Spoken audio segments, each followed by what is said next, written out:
नमस्कार दोस्तों, टीपीएस के एक नए एपिसोड में आप सभी का स्वागत है।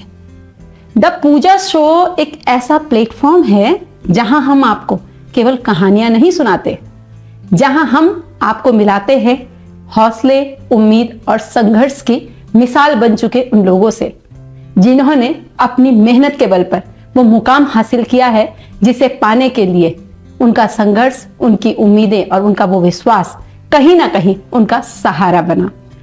आप कल्पना कीजिए कि एक शरीर जो सुन्न पड़ा है,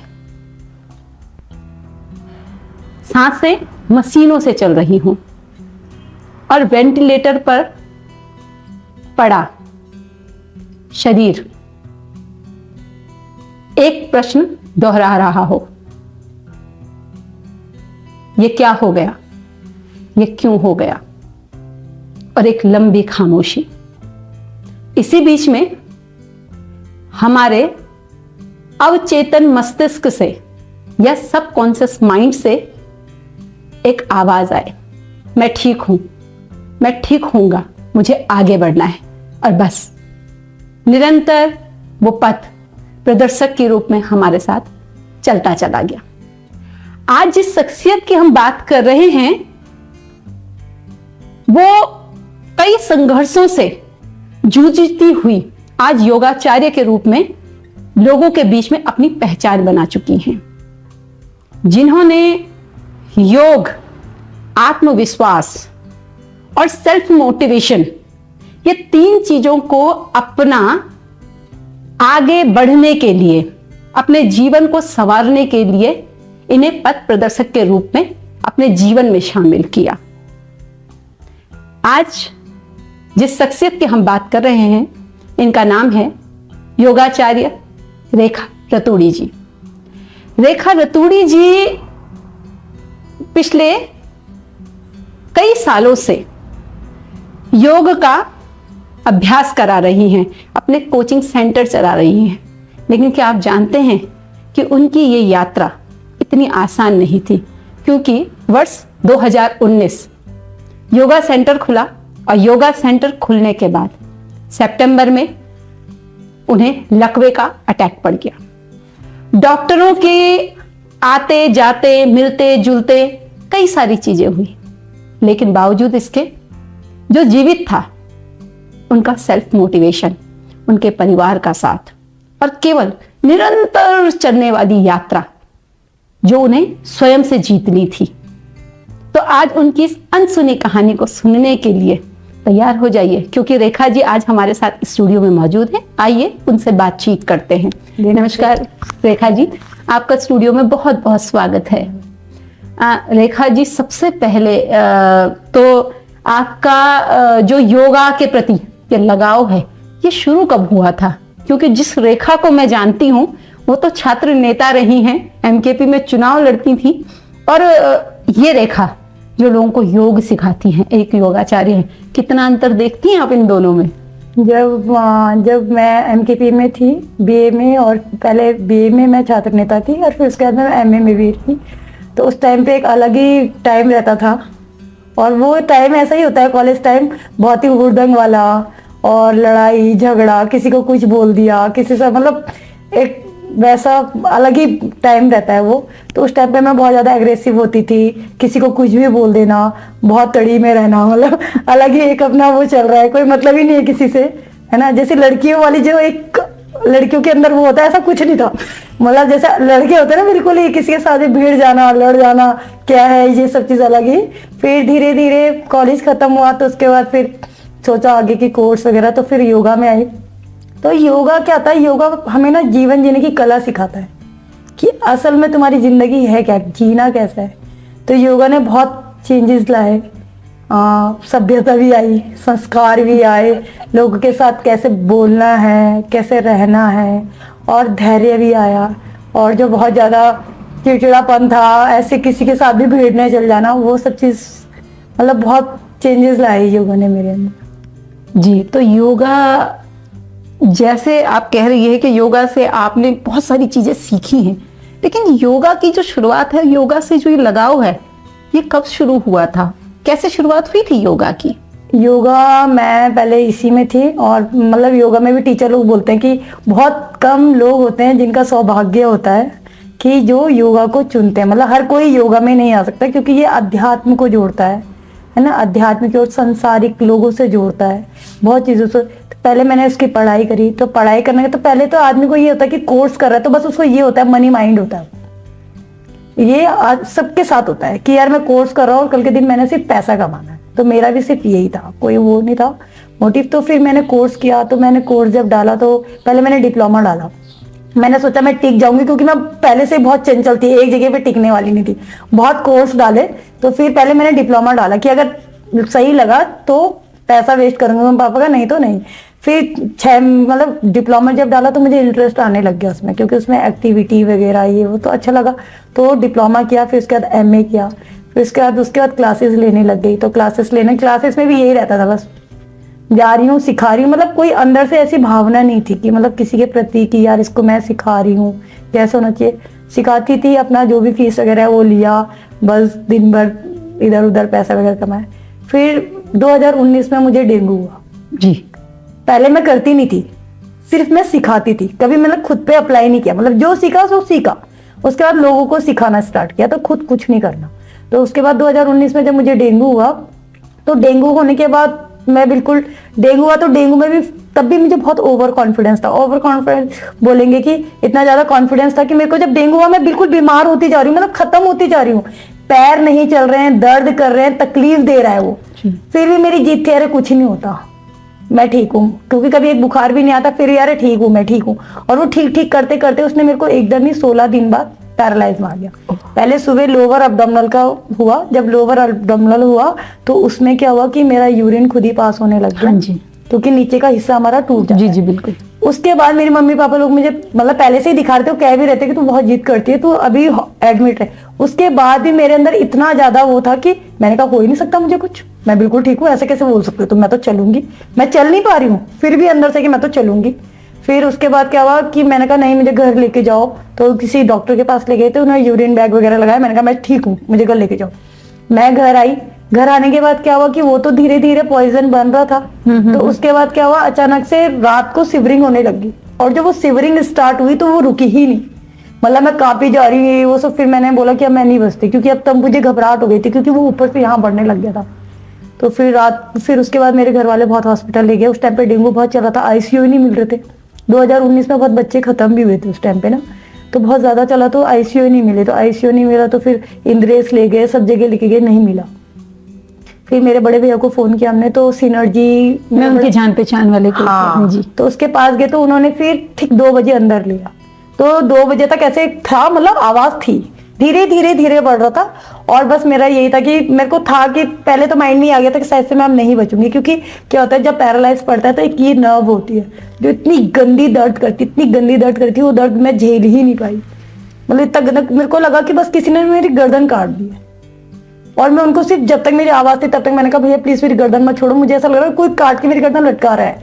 इतना गंदा वाला दर्द था वो टाइम, मतलब बहुत ही बुरा था। फिर जब तक आवाज थी तब तक लगी रही कि थोड़ा बस एक लास्ट बार मेरी मम्मी को दिखा दो मुझे, या मेरे पापा से मिला दो। मतलब एक कहीं ना कहीं ये हो गया था कि बस अब नहीं बचूंगी मैं। और वो हुआ भी सेम कि बस वो लास्ट था। फिर उसके बाद उन्होंने मुझे वेंटिलेटर में डाल दिया। फिर मुझे मतलब जो मेरा वैसा माइंड होता वो खत्म हो चुका था। रेखा, जैसे तुम कह रहे हो कि सिवरिंग जब हुआ, तो सिवरिंग होना अपने आप में बहुत अलग तरह की, मतलब आदमी समझ नहीं पाता ये हो क्या है बेसिकली। पहली बात तो मुझे पैरालाइज का ही नहीं पता था हमारे घर में, कि क्योंकि कभी कोई बीमार हुआ ही नहीं हमारे घर में ऐसा। बिल्कुल, क्योंकि आपको डेंगू प्लस मतलब एक की इग्नोरेंस से दूसरी बेसिकली यही आपके साथ। मतलब मैंने सोचा कि पहले तो डेंगू भी मिले, कोई फर्स्ट टाइम का ही था, कभी कोई बीमारी नहीं हुई, तो डेंगू को मैंने ऐसे नॉर्मली लिया कि मतलब ऐसी है, कुछ ऐसी बड़ी बात नहीं है। फिर धीरे धीरे जब वो सिवरिंग हुई ना, वो ऐसे मैं कांपती ही रही, मतलब वो रुकी ही नहीं। और जब वो हाथ कांप रहे थे फिर गर्दन भी हिलना शुरू हो गई। बिल्कुल। और धीरे धीरे टूटना शुरू हो गई। तो बस तब मुझे लगा कि शायद से अब ये लास्ट टाइम है, क्योंकि वो आदमी मौत जब आदमी देखता है ना, तो वो मैंने अपने सामने साक्षात देखी है। और उसके बाद जो मेरे अंदर से वो डर निकला है ना, मैं बता नहीं सकती। उस दिन से मैं इतनी निडर हो चुकी हूँ ना कि मैं कहीं भी कुछ भी करने के लिए राजी हो जाती हूँ। आदमी जब एक बार मौत के मुंह से आ जाता है ना, तो उसे लगता है कि यार जिस दिन आनी है ना उस दिन आनी ही है। अच्छा रेखा, जैसे आप बात कर रही हो कि इतनी सारी चीजें आप झेल रहे थे, और क्योंकि आसपास हमने कभी देखा नहीं, अनुभव हमें किसी चीज का है नहीं। उसके बाद वेंटिलेटर, लोग, भीड़ और परिवार, सारी उम्मीदें और एक आस, उसमें आप सुन पा रही थी सबको? हाँ, जब मैं वेंटिलेटर पे थी तब तो वहाँ अंदर किसी को आने नहीं जी थी। बिल्कुल। पर मैंने बाद में मुझे पता चला कि जब मेरे मामा लोगों से डॉक्टर ने बात करी तो उन्होंने कहा कि मतलब कोई उम्मीद नहीं है, बच भी सकती है, नहीं भी बच सकती है। तो तुम जी। वो जान पहचान के थे तो उन्होंने कहा पैसे वेस्ट मत करो क्योंकि लड़की हाथ में नहीं आई है ना, क्योंकि बिल्कुल शरीर बिल्कुल खत्म हो चुका है, कुछ शरीर में नहीं रह गया है। तो फिर जब मैं थी तो 2 दिन रही मैं वेंटिलेटर। तो सारे रिलेटिव आ गए थे, जैसे कि आदमी लास्ट स्टेज में रहता है कि बस नहीं बचेगा करके, तो जितने भी थे सब आ गए थे, मतलब जहाँ गांव से भी, दिल्ली से, जहाँ जहाँ जो रहते हैं सब आ गए थे। फिर दूसरे दिन मेरा उन्होंने मेरे को उसके लिए लेके गए, किसके लिए, 2 दिन बाद MRI मशीन के लिए, जब वेंटिलेटर से निकाला। तो MRI में आदमी ज्यादा से 3 मिनट रखेंगे, 5 मिनट, मुझे 11 बजे से 1:30 बजे तक रखा गया। सोचो, इतने MRI निकाले उनको, मेरे को पता ही नहीं चला, मतलब ऐसे थे ना, मतलब फिर भी MRI में भी उन्होंने सोचा, घर वालों ने सोचा ये मर गई, बाहर क्यों नहीं निकाल रहे हैं इसको। फिर उसके बाद फिर वो हुआ, फिर इंजेक्शन जो भी उन्होंने किया होगा, तब तक तो मेरे को वो नहीं था, पर मेरे को एक अंदर से उम्मीद थी।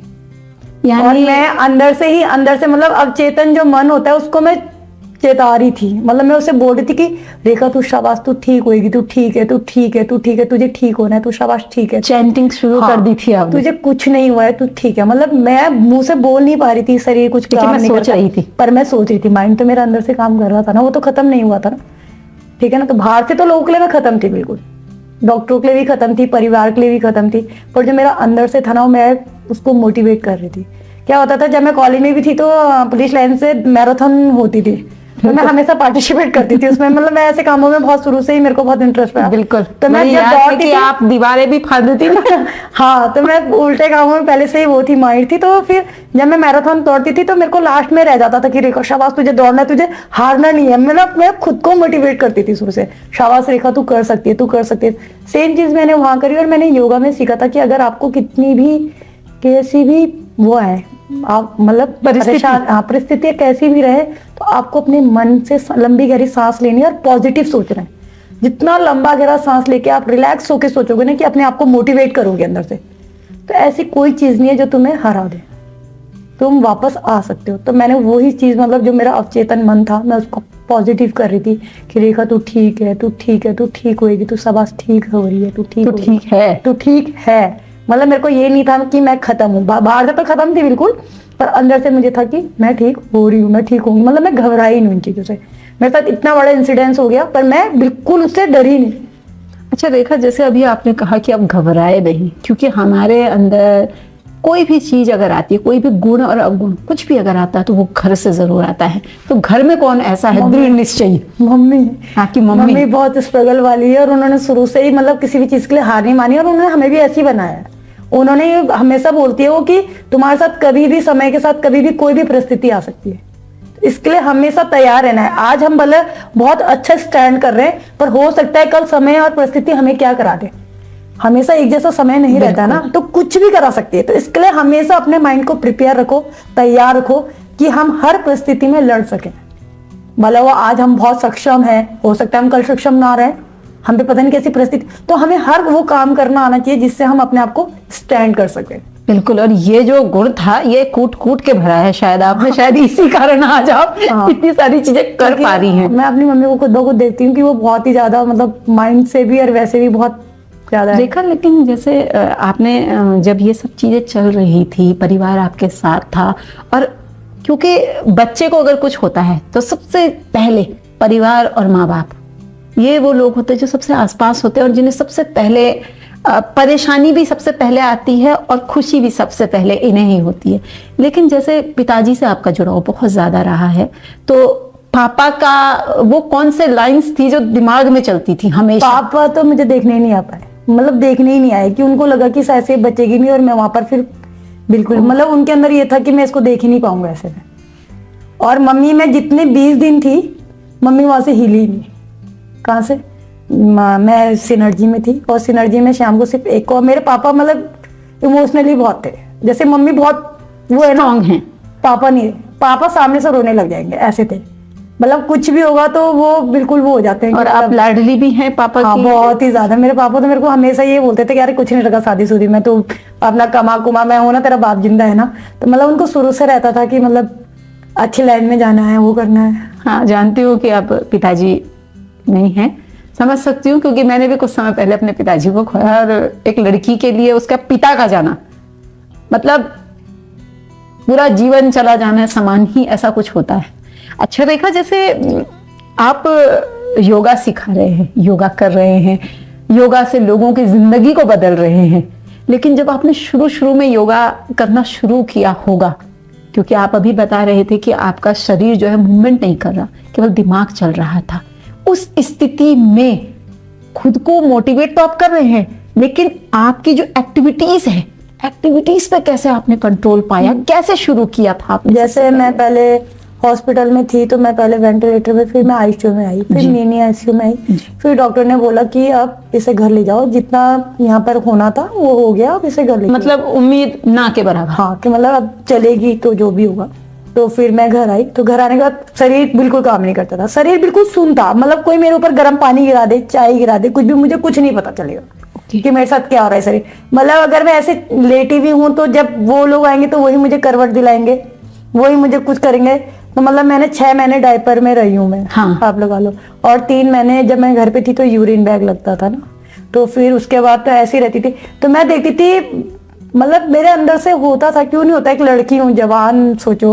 और जब रिलेटिव आते हैं तो वो जब बातें करते हैं ना, तब तो हो, मैं क्या ही सुनाई बताऊं। तो सब कुछ दे रहा था ना। और तो फिर वही, अरे जवान लड़की है, शादी की उम्र थी और ऐसा हो गया, अब क्या करोगे तुम इसका, अब ऐसी ही रहेगी जिंदगी भर तो तुम्हारे लिए बोझ है। मतलब लोग बहुत अच्छे भी है, ऐसा नहीं है, वो ठीक है, अपने अपना। हाँ, आप चीजों को अपने हिसाब से अपने लेते हैं। हिसाब से सेकंड हो थिंग सकता है ये है ना किसी कि जब हमारा समय शायद खराब चलता है तो हमें बुरी चीजें ज्यादा समझ में मैंने उस आती टाइम हैं। पे देखा कि अगर तुम्हारे माँ बाप बहुत पॉजिटिव है तो तुम कहीं से भी हार के वापस आ सकते हो। मेरी मम्मी पापा मुझे 1 सेकंड के लिए नहीं छोड़ते थे। मतलब अगर मेरी मम्मी को वॉशरूम जाना तो मेरे पापा बैठ रहते, तो दोनों रात भर मेरे साथ होते थे। मेरे मम्मी पापा ने 3 साल तक मुझे अकेला नहीं छोड़ा, दोनों मेरे साथ ही सोते थे। मेरे को रात भर, जैसे मेरे को कभी लगता भी था ना, रोना आता था, तो मुझे पूछते थे क्या हुआ तुझे, कुछ तो नहीं हो रहा है? तो फिर मैं उनको बोलती थी नहीं नहीं। फिर मैं ये सोचती थी यार जब ये मेरे लिए इतना सब चीज कर रहे थे, मेरे को भी करना है, मेरे को ठीक होना है भाई। मेरे माँ बाप भी तो ऐसे करके वो, तो फिर मेरे को लगता था, तो फिर मैंने शुरू में क्या क्या काम तो नहीं करता शरीर पर, मैंने ये देखा था, तो मैं मन ही मन में ना महामृत्युंजय का बहुत उच्चारण करती जी, महामृत्युंजय हाँ, का पाठ करते थे। उसका पाठ करती थी, और क्या बोलते हैं, गायत्री मंत्र का पाठ करती थी, और ब्रीथिंग एक्सरसाइज करती थी जब मेरा शरीर काम नहीं करता था। फिर धीरे धीरे धीरे मेरे शरीर ने काम करना शुरू करा। तो फिर उसके वजह से सबसे पहला कौन सा अंग आपका काम करना शुरू किया सबसे पहले? मेरा काम नहीं करता था, बट मैं सोचती थी, मतलब मेरा दिमाग में ऐसे, मैं अच्छा, एज्यूम करते थे बेसिकली। मतलब मेरी उंगली नहीं हिल रही है, पर मैं बोलती थी रेखा देख तेरी उंगली हिल रही है, हिल रही है, हिल रही है, देख हिल रही है, हिल रही। मतलब है नहीं शरीर में कुछ भी नहीं, पर दिमाग में सोच रही हूँ कि मेरा अंग हिल रहा है, हिल रहा है। और जैसे जैसे मैंने सोचना शुरू करा ना अपने शरीर वो में, चीजें वो होने लग गई मेरे साथ। और धीरे धीरे धीरे करके मेरे शरीर ने वो करने लग गया। फिर मैं नाड़ी शोधन में आई। मैं घंटों, अगर जैसे रात को जितनी दवाई 500 mg की तो वो दवाइयां थी, तो जब मैं वो बेहोश करके रखा तो रखा हुआ, जैसे उगती थी तो मैं 3-3 घंटे करती थी। बस मैं खाली टाइम पे मैंने अपने आप को सोचने ही नहीं दिया, ना मेरे घर वालों ने सोचने दिया मुझे कुछ भी चाहिए, और मैंने अपने आप को, मैं क्या करती थी, मतलब आप अपने आप को इंगेज रखते थे बेसिकली। मतलब मैंने ये सोचा नहीं कि मैं ऐसी हूं तो कल के दिन मेरा क्या होगा, मैंने वो कभी सोचा ही नहीं। और मेरी मम्मी जब मैं बिल्कुल बोलने लग गई, वो होने लगी, तो मेरी मम्मी जब मुझे बोलती थी ना, मैं बोलती थी अरे मम्मी यार, हमेशा मैं भागती थी तब भी तेरे को परेशानी रहती थी कि बैठ नहीं रही, ये क्या पैसा पैसा पैसा, और आज मैं लेटी हूँ तब भी तेरे को परेशानी हुई है। आराम करने के लिए भाई भगवान मौका देता है, मैंने कहा। तो बस मैं मतलब हर चीज को उसमें ले ली, पॉजिटिविटी। हाँ, मैं मतलब कूट कूट के भरी थी आप में। मेरे अंदर ये नहीं था कि मैं बीमार हो गई, कोई मेरे बारे में क्या सोच रहा है, साथ वाले इतने अच्छे वो कर रहे हैं। मैंने ये सब चीज कभी सोचा ही नहीं है। मैंने ये सोचा कि ये भी एक लाइफ का पार्ट है, ये लेसन है मिलने, और हमें सीखना चाहिए इससे। सबसे अच्छी चीज ये थी कि आपने उसको जो भी परिस्थितियां आई वो मैंने एक्सेप्ट किया कि भाई ये होना था और हो गया। उनसे लड़े आप। ये किसी भी उम्र में किसी के साथ भी कुछ भी हो सकता है, तो हमेशा ना मतलब अपने आप को खत्म नहीं करना है, उस चीज के पीछे मरना नहीं है कि यार अब हो गया, अब कुछ नहीं हो सकता जिंदगी ने, नहीं, उसके आगे तुम बहुत अच्छी जिंदगी जीते हो, क्योंकि तुम उससे सीख रहे हो और उससे तुम लोगों को जीना भी सिखाते हो। अच्छा, जैसे आपने अभी कहा कि नाड़ी शोधन एक प्रक्रिया है बेसिकली, है ना, एक अभ्यास है। तो इस अभ्यास को जब आपने शुरू में किया होगा तो कैसे शुरू किया सबसे पहले, क्योंकि सांसों पे कंट्रोल करना, तो जब आपका शरीर साथ नहीं दे रहा। तो फिर जैसे मैं बैठती थी तो मैं पहले थोड़ा थोड़ा टाइम लगता था मुझे, मैं होल्डिंग करती थी। नाड़ी शोधन में क्या होता है, जो हमारी 72,000 शरीर में नस नाड़ियां हैं, तो उनको मतलब कहते हैं जो चीज अंदर निर्जीव है, जो काम नहीं कर रही, जो हम ऑक्सीजन लेवल हमारा बढ़ेगा तो वो पंप करके उसको काम करना स्टार्ट कर, हाँ, सक्रिय कर देगा ना उस चीज को, जो भी काम नहीं करा हुआ। तो जैसे माइंड के सेल्स हैं, कहीं भी है बॉडी में सेल्स वगैरह, तो उनको टिश्यूज वगैरह को काम कराना शुरू करते हैं। तो धीरे धीरे धीरे धीरे फिर मैं रोज कुछ ना कुछ परिवर्तन, मतलब हो नहीं रहा था पर मैं सोचती थी हो रहा है। फिर जैसे मैं शुरू में जैसे पहले तो बैठ भी नहीं पाती थी, क्योंकि मैं लेटी हुई तो लेटी हूँ। तो उसमें क्या था कि जैसे कि मैं लेटी हुई, तो फिर मैंने जब प्राणायाम करने शुरू कर, तो फिर धीरे धीरे करके मैं बैठने में आई। अच्छा, तो लेटने से बैठने की जो प्रक्रिया थी, इसमें कितना समय लगा रेखा? इसमें भी टाइम लगा, मतलब 1 से 1.5-2 महीने लगे, है ना। हाँ, तो क्योंकि मेरी मम्मी लोग बहुत मालिश करते थे, 3-3 4 टाइम मालिश करने पे लगे हुए हैं, कोई कुछ, तो इस कारण से तो फिर बैठना शुरू करा, क्योंकि पहले बैठ भी नहीं पाती थी ना, ऐसे लेटी हुई तो लेटी थी। अब फिर बैठना शुरू करा, फिर बैठने के बाद धीरे धीरे करके मैं व्हील चेयर में आई। फिर व्हील चेयर में भी मैं उनको क्या बोलती थी कि तुम इसमें वो बांध दो, एक कपड़ा बांध दो आगे से, कि मैं इसमें उठना सीखूंगी। और जब अच्छा, उसको पकड़ के सहारा। हाँ, और वो बोलते थे ऐसे उल्टे काम मत कर, मैं उल्टे काम ज्यादा करती थी, तो वो छोड़ते नहीं थे, ये कुछ भी कर सकती है, अभी ठीक करके लाया कहीं कोई कुछ तोड़ फोड़। मैं क्या करती थी, जैसे ही उधर उधर गए मैं उसमें उठती थी और फिर मुंह के बल बाहर नीचे गिर जाऊंगी। फिर जब गिर गई तो समझो एक आदमी से नहीं उठूंगी, 5-6 लोग आएंगे तब वो उठा के, यानी ठीक होने की जिद इस तरह थी, मतलब हावी की। मैंने ये नहीं सोचा कि मेरा इसका क्या होगा, मेरे को गिव अप तो करना ही नहीं है किसी चीज। मेरे को ये था कि मरना तो है ही है, भला टांग टूटे कुछ भी टूटे, अगर रहने के लिए होगा तो रहूंगी, या नहीं होगा तो कुछ ना कुछ तो करना ही है मुझे, मतलब बिना करे तो हार नहीं मानी। तो फिर मैं जैसे उसमें खड़ी हो जाती थी कि इसमें जो कपड़ा बांधा रहता था ना, जी। उसमें उठती थी, तो फिर बैलेंस तो नहीं था बॉडी में, तो गिरती थी। फिर मैंने धीरे धीरे करके फिर व्हील चेयर का वो काफी टाइम बाद, उसके बाद में उसमें आई, वॉकर में आई जी। फिर वॉकर से डंडे पे आई, फिर डंडे से दीवार पकड़ के चलना शुरू करा मैंने। फिर धीरे धीरे करके साइकिलिंग का तो मुझे पहले से शौक थी, बहुत उठपटांग साइकिल चलाती थी मैं। साइकिल की बिल्कुल सही आपने बात कही मैडम। जैसे साइकिल है, आप साइकिल चलाते थे, हमने पढ़ा है और सुना है, अभी बात हो रही थी तो आप साइकिल का बड़ा, और साइकिल ही वो साधन था कि जिसके सहारे आप पशुपतिनाथ और केदारनाथ की यात्रा अपने भाई के साथ, अरविंद शायद उनका नाम है, उनके साथ अब होके भी आ गए। लेकिन साइकिल से जो जुड़ाव है, ये परिस्थितियों के आधार पर आया या पहले से ही साइकिल से जुड़ाव रहा है? मैम पहले भी चलाती थी मैं, तो फिर क्या हुआ, फिर तो जैसे छोटे में चलाते ही लोग, उस टाइप पे भी बहुत उल्टी उठपटांग साइकिल चलाती थी। जैसे बैठी हुई हूँ तो टांगे पर खड़ी कर दी, आगे चौड़ी कर दी, यानी स्टैंड दिखाते थे आप बेसिकली। पहले से ही थी ऐसे, घुटने फोड़ के आ रही हूँ घर पे, पूरे काले पीले करके घुटने, ऐसे उल्टे काम पहले भी करती थी। फिर कॉलेज वगैरह में गई तो फिर उस टाइम पे क्या हुआ, मेरे जो स्टूडेंट थे वो भी बहुत अच्छा था, मतलब उनके मेरे साथ बहुत अच्छा होता, मैं एडवांस योगा सिखाती थी बच्चों को। तो वो कहते थे मैम अपना मोटिवेशनल वीडियो देखा करो। जब तक मैं बेड में थी तब तो मैंने फोन बिल्कुल ही बंद कर दिए थे, फोन वगैरह से मुझे कोई मतलब नहीं था। पर जब मैं थोड़ा बहुत ठीक होने लगी तो फिर मैंने जैसे मोटिवेशन, तो मैंने एक लड़की का देखा था, वो गूंजी साइकिल चला के गई थी, है ना। तो फिर मैंने धीरे धीरे देखा, तो फिर तब लॉकडाउन वो भी हो रखा था, मतलब उसके बाद ही शुरू करा मैंने। तो मैं पहले थोड़ा थोड़ा चलाती थी, और चलाती थी तो क्या करती थी, पूरा ऐसे पैक रात को निकलती थी मैं, ठीक है ना। तो क्या करती थी, फिर नाले में गिरी रहती थी, किसी नाले में, तो लोग उठाते थे, वो सोचते थे झांझी गिरा वाली। एक तो कपड़े भी ऐसे पहन के जाती थी, फिर लोग को लगता था झांझी। तो फिर जैसे कभी आवाज निकाली ना, तब वो सोचते थे ये तो लड़की है, तब उठाता था कोई, तो जगह जगह गिरी रहती थी। पर घर वालों को नहीं बताती थी गिरी हुई हूँ, अगर बताऊंगी तो फिर ये भेजेंगे नहीं मुझे। फिर चलाने जाती थी। लेकिन आप सोचिए कि आप गिरे हैं और बाई चांस अगर कोई नहीं देखता तो फिर नहीं, फिर भी हाथ पैर ऐसे टेढ़े, मतलब हाँ, अपने पे इतना था कि मैं खाली तो आ ही जाऊंगी, ऐसा तो करती थी मैं, है ना। बात जाती अंधेरे में थी ताकि दिन में ना कहीं वो भी हो। तो फिर ऐसे धीरे धीरे धीरे करके फिर चलाना शुरू करा, वैसे छोटी छोटी जगह चलाना शुरू करा। फिर छोटी छोटी जगह, तो फिर सेंटर भी जाने लग गई थी। फिर जब चलाना शुरू करा तो सेंटर जाती थी, तो एक लड़का था अंकित, वो मेरा पहला स्टूडेंट, तो वो भी मुझे ले जाता था, लाता था, उसने भी बहुत अच्छा सपोर्ट किया। तो फिर उसके बाद मैं जब साइकिल चलाने लग गई तो फिर मैंने एक ग्रुप बनाया, जैसे सेंटर में जो भी बच्चे आते थे मैं उन्हें बोलती थी साइकिल खरीदो। अच्छा। तो धीरे धीरे सबको मैंने साइकिल के प्रति वो करवाया कि देखो ये साइकिल चलानी बेटा, कि ये गाड़ी घोड़ी सब बेकार है। देखो लॉकडाउन में लोगों को वैल्यू बता दिया गाड़ियों की, इसकी, है ना, और नेचर की तरफ। और मेरे को बहुत, तो फिर मैंने धीरे धीरे लोगों को जोड़ा, तो मैंने ग्रुप बनाया। तो कभी हम लोग जैसे कीमाड़ी चले गए, जब मैं ठीक हो गई थी तो कीमाड़ी चले गए, कभी मसूरी चले गए, कभी कहीं चले गए। भला मैं साइकिल चला के 4 दिन तक बेड से खड़ी नहीं हो पाती थी उस टाइम पे, ऐसी हालत थी, मतलब इतनी ताकत नहीं थी शरीर में, लेकिन जिद थी। पर जिद थी। मतलब आज साइकिल चलाई तो समझो हफ्ते भर तो घर वाले सेवा ही करेंगे, ऐसी हालत होती थी। और फिर जैसे ठीक हुई, फिर 15 दिन बाद फिर बोला कि अरे वहां टूर मारने चलते हैं। ये था। फिर सेंटर जाती थी तो साइकिल से ही जाती थी, बल्कि इनमें सेंटर जाते जाते क्या चौराहे इतने पड़ते थे कि कई चौराहों में गिर जाती थी। ठीक है, गिरती थी और फिर इधर उधर लोगों को देखती थी, बोलती छोड़ना बाहर में जा, कौन जानता मुझे। फिर उठाई फटाफट अपनी साइकिल और फिर चला दी। मतलब मुझे शर्म कभी नहीं लगी इन चीजों में। मैं सोचती हूँ जब तुम कोई भी ऐसा काम करो ना, इसमें कभी शर्माने की जरूरत नहीं। शर्माओ वहां पर जहां पर 4 लोग तुम्हें बोले यार तुम ये क्या कर, बट खुद के लिए, खुद को आगे बढ़ाने के लिए या किसी अच्छे काम के लिए कभी कोई शर्म नहीं करनी चाहिए। और मैंने वो शर्म नहीं करी। मुझे ये लगता है तो ही मैं, अगर मैं अंदर बैठ जाती ना कि लोग क्या सोचेंगे क्या, मैं कभी कभी चलाती थी और बीच चौराहे में गिर जाती थी।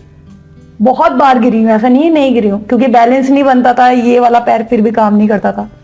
फिर ऐसे करके फिर अरविंद और मैं वहां भी जाते थे, फिर अरविंद सेंटर आता था तो मैंने इसको सबको साइकिल दिलाई, फिर एक एक करके फिर साइकिल चलाई, फिर धीरे धीरे धीरे हम लोग साइकिल चलाएंगे। फिर ऐसे जब मैंने उसका वीडियो देखा तो बहुत ज्यादा साइकिलिंग करने गई थी, मसूरी, पौंटा साहिब, यहाँ वहाँ, ऋषिकेश, ये सब कवर करने लग गए, हरिद्वार वगैरह। फिर मैंने देखा तो फिर मैंने एक दिन ऐसे ही सबको बोला कि यार चलो केदारनाथ चलते हैं। पता नहीं क्या मतलब ऐसे ही खाली मुंह पे निकला। ठीक है, और फिर मुंह पे निकला तो पहले ना 1.5 महीने पहले, 2 महीने पहले से लगी हुई थी सब, हाँ हाँ मैम चलो चलो हम भी चलेंगे सब। और लास्ट में सबने धोखा दे दिया। अच्छा, मैं तो फिर अंदर से मैंने कहा भाई मैंने बोला है तो मैं तो जाऊंगी कुछ भी। अच्छा, मतलब नाम लिया है तो पहुंचना तो है। पहुंचना है, वो मेरे अंदर पहले से ही कि भाई जब मैंने करा है तो करूंगे। फिर मैंने कहा कौन जाएगा, सबने धोखा दे दिया। फिर अरविंद आया, उसने कहा दीदी मैं चलूंगा। अरे वाह, मैंने कहा यार भाई तुझे तो अभी उसने अभी साइकिल सीखी, वो उसने भी हमारे साथ ही सीखी। पहले वो कभी साइकिल नहीं चलाता था। फिर उसने कहा चलो, और सोचा ना सोचा, और अरविंद और मैं घर वालों को बोला कि देखो भाई पड़ोसियों को भी पता नहीं चलना चाहिए कि साइकिल चलाते जाती, अगर होके नहीं आई तो बेइज्जती हो जाएगी। अच्छा, मतलब घर वालों को पहले से प्रिपेयर करके घर वालों को तो था 2 महीने। नहीं, मतलब उनको ये कहा कि अगर गए तो हैं पर बताना मत कि वहां गए। घर वालों को तो 2 महीने से दिमाग में डाल देती कि मम्मी मैं वहां जाऊंगी, मम्मी केदारनाथ जाना है। मेरी मम्मी ने कहा तेरा दिमाग खराब है, हम तो बड़ी मुश्किल से तेरे को बचा के लाए। मम्मी थोड़ा होते हैं ना मम्मी पापा के अंदर इमोशनल यार, कि हम बचा के लाए, कल के दिन कुछ हो जाएगा तो क्या होगा, ये वो सो। मैं बोलती तो कुछ नहीं हो, जिसने होना था वो पहले भी हुआ और अब भी हो ही जाएगा। कोई, मैंने कहा अगर भगवान ने लिखी होगी ना तो तू यमराज के मुंह से भी लेगा। आपके मन का जो डर होता है वो डर है ही नहीं, वो खत्म ही हो गया बिल्कुल। बिल्कुल। फिर उसके बाद क्या बोलते हैं, फिर मैं ऐसे ऐसे करके फिर मम्मी ने कहा कौन जा रहा है, मैंने कहा अरविंद जाएगा। तो उनको लगा यार मामा का लड़का है तो चलो ठीक है। तो फिर भाई है, मतलब कोई टेंशन नहीं है। तो फिर मम्मी फिर भी लगी थी सोच ली सर, मैंने कुछ नहीं होता। और तो वो भी किसके सहारे गया, कौन है कि रेखा दीदी है। दोनों के घर वालों ने। अच्छा, मतलब दोनों एक दूसरे के सहारे सहारा बन गए दोनों एक दूसरे का। उसने तो घर में भी नहीं बताया, उसने तो ऊपर पहुंचने के बाद ही बताया। अच्छा, मैं वहां जा रहा था, उसके घर वालों को ये नहीं पता कि हमारा लड़का साइकिल पे चला गया। फिर अरविंद और मैं निकल गए। पहले हम डीकैथलॉन में हमने सामान खरीदा, अपना पैक पुक करा, और उसके बाद इसके घर से निकले। निकलते ही रिस्पना में सांस रुक गई मेरी, सांस ही ना है, सांस ही ना है। इसने कहा दीदी यहाँ से तो 250 किलोमीटर है, अभी से आपकी सांस रुक गई, आगे कैसे जाएंगे। फिर वहां पर थोड़ा नॉर्मल पानी पूनी पिया, और फिर मतलब मैं ये सोचती हूँ कि देखो मेरी जिद थी, पर सहारा देना भी बहुत बड़ी बात, बहुत बड़ी बात है ना। अकेले मैं कभी जा नहीं सकती थी। दूसरा एक मोटिवेशन होना बहुत जरूरी है, मतलब साथ खड़ा होना। मतलब उसके लिए तो इतना, अरविंद के लिए इतना बड़ा रिस्क था कि उसको ये था कि एक तो मैं अपनी खास बुआ की लड़की को लेके जा रहा हूँ, दूसरा क्या ये मरीज है, कुछ हो गया और कुछ हो गया तो मेरे तो लेने के देने पड़ेंगे। बहुत बड़ी बात होती है। मैं खुद से ये सोच रही हूँ कि मैं गई जरूर, पर एक पीछे से सपोर्ट बहुत जरूरी है। नहीं, अब सहारा तो बनना ही पड़ता मैडम। फिर निकल गया, है ना, निकले। फिर उसके बाद अरविंद थोड़ा आगे चला गया, मैं ऋषिकेश में, वो क्या कहते हैं आपका ये एयरपोर्ट, उससे पहले भी हो गए। और मैं उसमें क्या करा, मैंने बहुत गर्मी हो गई, कपड़े इतने पहने थे, मैंने पहले पूरे कपड़े उतारे और फुटपाथ था वापस हो गए, ऐसे लेट गए। अरविंद बोला दीदी अब आएगी तब आएगी, और दीदी तो वहां बेहोश हो रही। और वो जैसे ही वापस आने वाला था कि थोड़ी देर पहले मैंने पानी पूनी पिया, थोड़ा अपने को चेत करा, और फिर मैंने साइकिल पकड़ गई और आगे। वो कह रहा दीदी आओ। मैं कहा यार ऐसा हो गया, यार दीदी ऐसा मत करो, तो बहुत दूर है यार। बस वो क्या था। उसके बाद हम ऋषिकेश पहुंचे, और ऋषिकेश भी हमने नीचे से रास्ता लेना था, और हमें ध्यान ही नहीं, हम ऊपर से जा रहे हमेशा, तो हमने वो ज्यादा लंबे वाला रास्ता ले लिया। वहां से आगे पहुंचे और 5 बजे। पैदल वाले रास्ते गए थे क्या, या जो रोड बाय रोड वाला जो रास्ता? पूरा रोड बाय रोड वाला। तो फिर आगे जाके क्या हुआ कि हम आगे पे पहुंचे, फिर हमने देखा कि यार हम 5 बजे यहाँ हैं ना, हम ऋषिकेश के रह गए और ना हम आगे के रह गए। तो हमने इधर उधर फोन करा, पता करा, तो किसी ने कहा कि यहाँ से आगे वो पड़ता है 82, पर वहां पर होटल नहीं मिलते। मैंने कहा ला अब क्या करेंगे। फिर हमने याद आया कि मैंने देखा कि वहां पर मैं जब गढ़वाल जाती थी तो जंगलात का चेक पोस्ट है वहां पर, तो मेरे एक मामा जी हैं, तो मुझे दिमाग में क्लिक करा है ना कि फिर तुरंत फोन करा कि भाई, तो उन्होंने कहा हाँ। अब किसी ने कहा बाग भी लगाओ, ये भी। डर इतनी बुरी चीज होती है ना। हम दोनों ने ऐसे साइकिल लगाई, ठंडियों के दिन थे, कि हम 1 घंटे में ब्यासी पहुंच गए ऋषिकेश। लगा लो साइकिल मतलब में। आपने और आपके भाई ने डर के, मतलब सुनते ही केवल कि हमने सुना बाग भी लगता है, ना हम इधर के ना हम उधर के, हम जाएंगे तो कहाँ जाए। मैंने कहा अब हम पीछे से तो जा नहीं सकते, तभी इतनी आगे साइकिल चला ली। हाँ। वापस तो मतलब नहीं बन सकता। दोनों ने ऐसे साइकिल भगाई कि हम सीधा ब्यासी पहुंचे रात को 6 साढ़े 6 बजे हम ब्यासी में थे जी। ब्यासी में उन्होंने हमें कमरा देखा, हमने बोला चलो ठीक है रात ही तो काटते हैं। हम दोनों ने ब्यासी में रात का वो हुआ, और फिर उसके बाद हमने बाहर खाना खुना खाया। फिर हम सुबह 3 बजे निकल गए, 3 बजे अंधेरे में। हाँ, और सीधा पहुंचे हम 2 बजे करीब उसमें देवप्रयाग।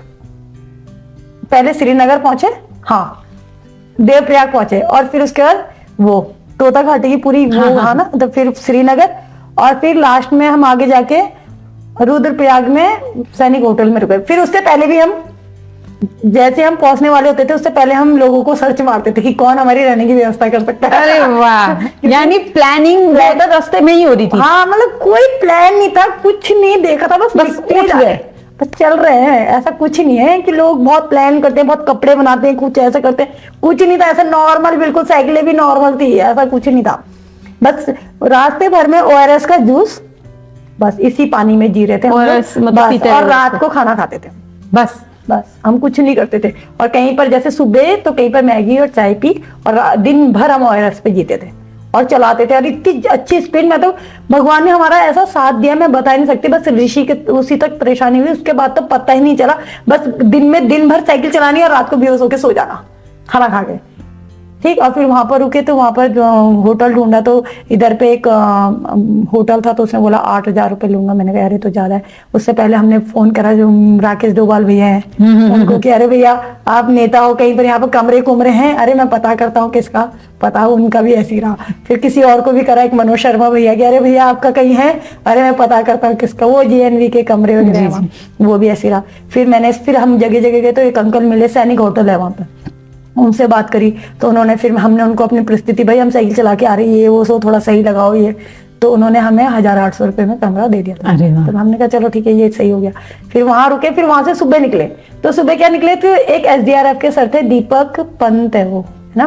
तो उन्होंने मुझे ऐसी बात करते, फिर मुझे याद आया ना कि इस रूट पे कौन कर, तो मैंने रात को उनसे कॉल पे बात करी थी।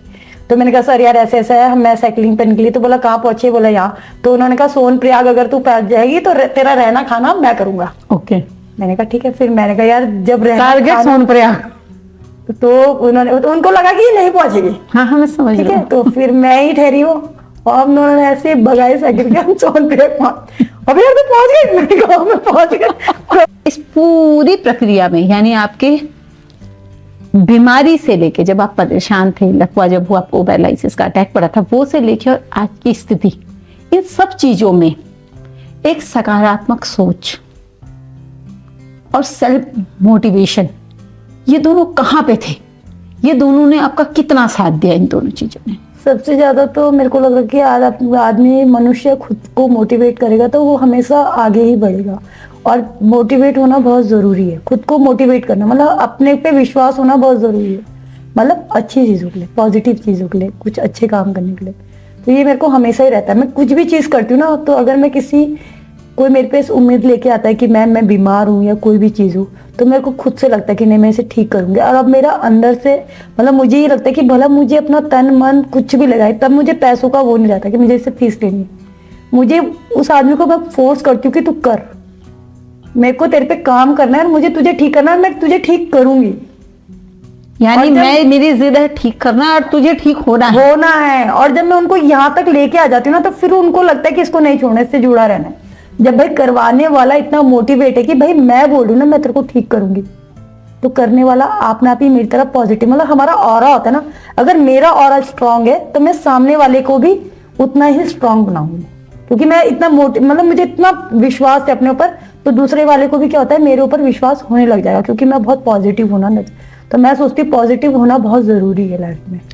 अच्छा, जैसे अभी आपने कहा कि पॉजिटिविटी जो है वो किसी भी समस्या का समाधान देने के लिए आपके साथ में रहती है और आपको आगे बढ़ाती है, ऐसा हम कह सकते हैं। लेकिन अभी आप कह रहे थे कि आप जब योग से जुड़े, योग के संपर्क में आए, योग के साथ आप अध्यात्म से भी जुड़े, आपने मंत्रोच्चारण जो हमारी पद्धति रही है, ठीक है, महामृत्युंजय जिसे साइंस कहता है कि बहुत पावरफुल मंत्र है, हम भी मानते हैं कि मृत्यु को हराने वाला अगर कोई मंत्र है तो महामृत्युंजय का जो जाप है, गायत्री मंत्र इसलिए किया जाता है क्योंकि महामृत्युंजय को करते हुए यदि कोई त्रुटि हो जाए हाँ। तो उसकी पूर्ति के लिए गायत्री मंत्र जो है उसको मतलब उस त्रुटि की शांति के लिए बेसिकली ऐसा कहा जाता है। लेकिन जब आप मंत्रों का उच्चारण कर रहे थे, मंत्र जाप कर रहे थे और साथ में अपने पे काम कर रहे थे, तो एक जो आध्यात्मिक ऊर्जा होती है उसे आप कैसे महसूस करते थे कि आपके पास वो ऊर्जा है? कभी ऐसा कुछ महसूस हुआ आपको खुद से? कोई ऐसी कोई घटना हो जिसमें आपको लगा यस ये मेरे साथ है या भगवान यही है? किसी भी रियल में मैं सोचती हूँ योगा में दिखाया भी गया है कि मनुष्य स्वस्थ वही माना गया है जो आध्यात्मिक हो, है ना, और संसारिक हो और भौतिक हो, खुद से हो। तो मतलब मुझे लगता है कि जो अध्यात्म है ना उससे बढ़कर कुछ है ही नहीं। देखो लोग बोलते हैं भला वो अलग अलग धर्म में है, कुछ भी हो, सूर्य तो हमें उगता हुआ दिख रहा है ना, बिल्कुल वो सबके लिए है। वो तुम किसी भी उसमें, तुम हिंदू हो, मुस्लिम हो, सिख हो, ईसाई हो, सूर्य तो दिख रहा है ना, साक्षात प्रकृति है ना, जल हमें दिख रहा है, वायु हमें दिख रही है ना। तो ये सब चीज हमें क्या करती है, यही जो हमारे ये है पंच तत्व है जो, तो ये हमें यही हमें ठीक करते हैं, यही हमें हील करते हैं। और हमें बस खुद को पहचानना है अंदर से, है ना। तो जो हमारा, और मेरे को तो अध्यात्म पे इतना भरोसा है कि मैं सोचती हूँ कि अगर व्यक्ति अध्यात्म की ओर जाएगा ना तो वो इतना पॉजिटिव होगा कि उसका अलग ही ग्रेस होगा, फेस में अलग ही ग्लो होगा, अलग ही उसको देखते ही सामने वाला खुद, मतलब जैसे लोग मेरे से जुड़ते हैं, अभी मेरे पास एक कैंसर पेशेंट जुड़ी है, 4th स्टेज की है, तो वो उन्होंने कहीं से योगा जोड़ा है। उनको जब स्टार्टिंग में हुआ था वो कहती थी मैं तब से ही योगा जोड़ी थी, पर जैसे योगा करती थी कुछ दिनों बाद बोलती थी कुछ नहीं है इसमें। पर वो जब से मेरे से जुड़ी ना, आप यकीन नहीं करोगे, वो आज डायलिसिस कराती है, उसके शाम को मेरे से पूरा योगा सीखती। वो कहती है मैम कि बस मुझे बात करने से ही लगता है आपसे कि मैं ठीक हूँ, और मुझे उस दिन से जीने की वो है कि मैं ठीक होंगी। और मैं उन्हें उनके अंदर भी आ गई। मैंने उनको बताती हूँ कि मैम ये सोचो कि जिस चीज ने होना है उस चीज ने होना है। आप ये सोचो कि जो मेरे साथ घटना हो गई वो घटा, पर अभी को उसको अभी से लेके अपना जो टाइम है आपको उसको खत्म मत, यानी उसे कोशिश तो एटलीस्ट हम करें कम से कम। अंदर से सोचो कि मेरे को ठीक होना, मुझे लड़ना है और मुझे दुनिया के लिए एक मोटिवेशनल बनना है, और मैं जब खुद ठीक होंगी तो मैं कई लोगों के लिए प्रेरणा बनूंगी और कई लोगों को सहयोग करूंगी। और आपके ठीक होने से कई लोगों को अंदर से मोटिवेट मिलेगा कि यार जब ये ठीक हो सकते तो मैं भी, आप कई जिंदगियों को अच्छा कर सकते हो, मतलब बचा सकते हो लोगों को। मैं ये मानती हूँ कि दवाई भी इफेक्ट करती है, डॉक्टर भी। देखो जब अगर कोई इंसिडेंस हो गया, टांग टूट गई, कुछ हो गया, तो उस टाइम पे डॉक्टर हमारे लिए बहुत बड़े भगवान, बिल्कुल, है ना। पर डॉक्टर के साथ क्या होता है कि आपको उस पर विश्वास भी करना है, सबसे बड़ा है विश्वास। अगर हम किसी के पास गए, भला कोई भी हो, आपका डॉक्टर हो, पंडित हो, वकील हो, कुछ भी हो, है ना, अगर हम किसी के पास विश्वास करेंगे ना, वही विश्वास वापस आके हमको पॉजिटिव रिजल्ट देगा। और अगर हम पहले ही जाके अरे यार इसके बस का क्या, कुछ नहीं हो सकता, मतलब हमने पहले ही नकारात्मक सोच रख ली है, तो हम कहीं से भी सक्सेस नहीं हो सकते। इसके लिए सकारात्मक होना है, कहीं से पॉजिटिविटी आपके अंदर होनी बहुत जरूरी है। वो सेल्फ मोटिवेशन से ही आती है। हाँ, वो तभी आएगी आपके अंदर। अगर आप पॉजिटिव हो आप कुछ भी कर सकते हो मैम, मैंने ये माना है। आप किसी भी चीज को हरा सकते हो, मतलब दृढ़ निश्चय लेता बोलता है ना कि करना है, दृढ़ संकल्प कि करना है, कुछ भी हो मैं करके दिखाऊंगी, मुझे करना है। अंदर से जब वो निकलने लग जाएगा ना तो आप खुद ब खुद ही, आपको पता नहीं चलेगा क्या चीज। अच्छा, जैसे आप बता रहे सेल्फ मोटिवेशन की आप बात कर रहे हैं, लेकिन पैरालाइसिस के बहुत सारे अटैक आपने देखा होगा आजकल। अटैक की जो मतलब अटैक पड़ना बहुत आम बात हो गई हो। पहले इक्के दुक्के सुनाई देते थे, लेकिन अभी ये घटनाएं बहुत ज्यादा। लेकिन ज्यादातर जो देखने में आया है कि पैरालाइसिस के जो मरीज होते हैं बेसिकली वो फ्रस्ट्रेट हो जाते हैं, बहुत ज्यादा फ्रस्ट्रेशन में रहते हैं, और उनका जो व्यवहार होता है एक टाइम के बाद आक्रामक हो जाते हैं, चिड़चिड़े हो जाते हैं, बहुत ज्यादा चिड़चिड़े। और जो उनको देखने वाला होता है वो उस पे मतलब प्रहार, यानी उसे मारना और चीखना, अगर आवाज नहीं आती लेकिन कोशिश पूरी करते हैं। और मतलब मेरा सेल्फ ऑब्जर्वेशन ये है कि ये घटनाएं केवल उनके साथ ज्यादा होती हैं जो लोग खुद से काम करते हैं या बहुत मेहनती जो लोग होते हैं, वो इस तरह के व्यवहार दिखाते हैं। तो कितना सही है, कितना रिलेट कर पाते हैं? मैं बताती हूँ क्या होता है कि जैसे ना पैरालाइज में क्या होता है कि आदमी कोशिश करता है पर उससे हो नहीं पा रहा है, जी। ठीक है। और दूसरा क्या है, वो एक तरफ से अधमरा समझो उसे आप, जी रहा है पर क्या है, दूसरे के सारे जी रहे हैं ना, पैर ही हिल नहीं पा रहा है, हाथ ही हिल नहीं पा रहा है, मतलब एक अपने शरीर को हिलाने के लिए दूसरे की आवश्यकता है ना, तो वो चिड़चिड़ा हो रहा है। क्योंकि क्या होता है कि हमारा घर है या परिवार है तो आप क्या है, ये लॉन्ग टर्म है, मतलब लाइफ टाइम है। सोचो जी। पैरालाइज का आपने मरीज देखा होगा, जी तो बिल्कुल। उनके साथ क्या होता है कि एक बार लकवा पड़ गया तो वो जिंदगी भर ही वैसा रहे, जी जी। है ना।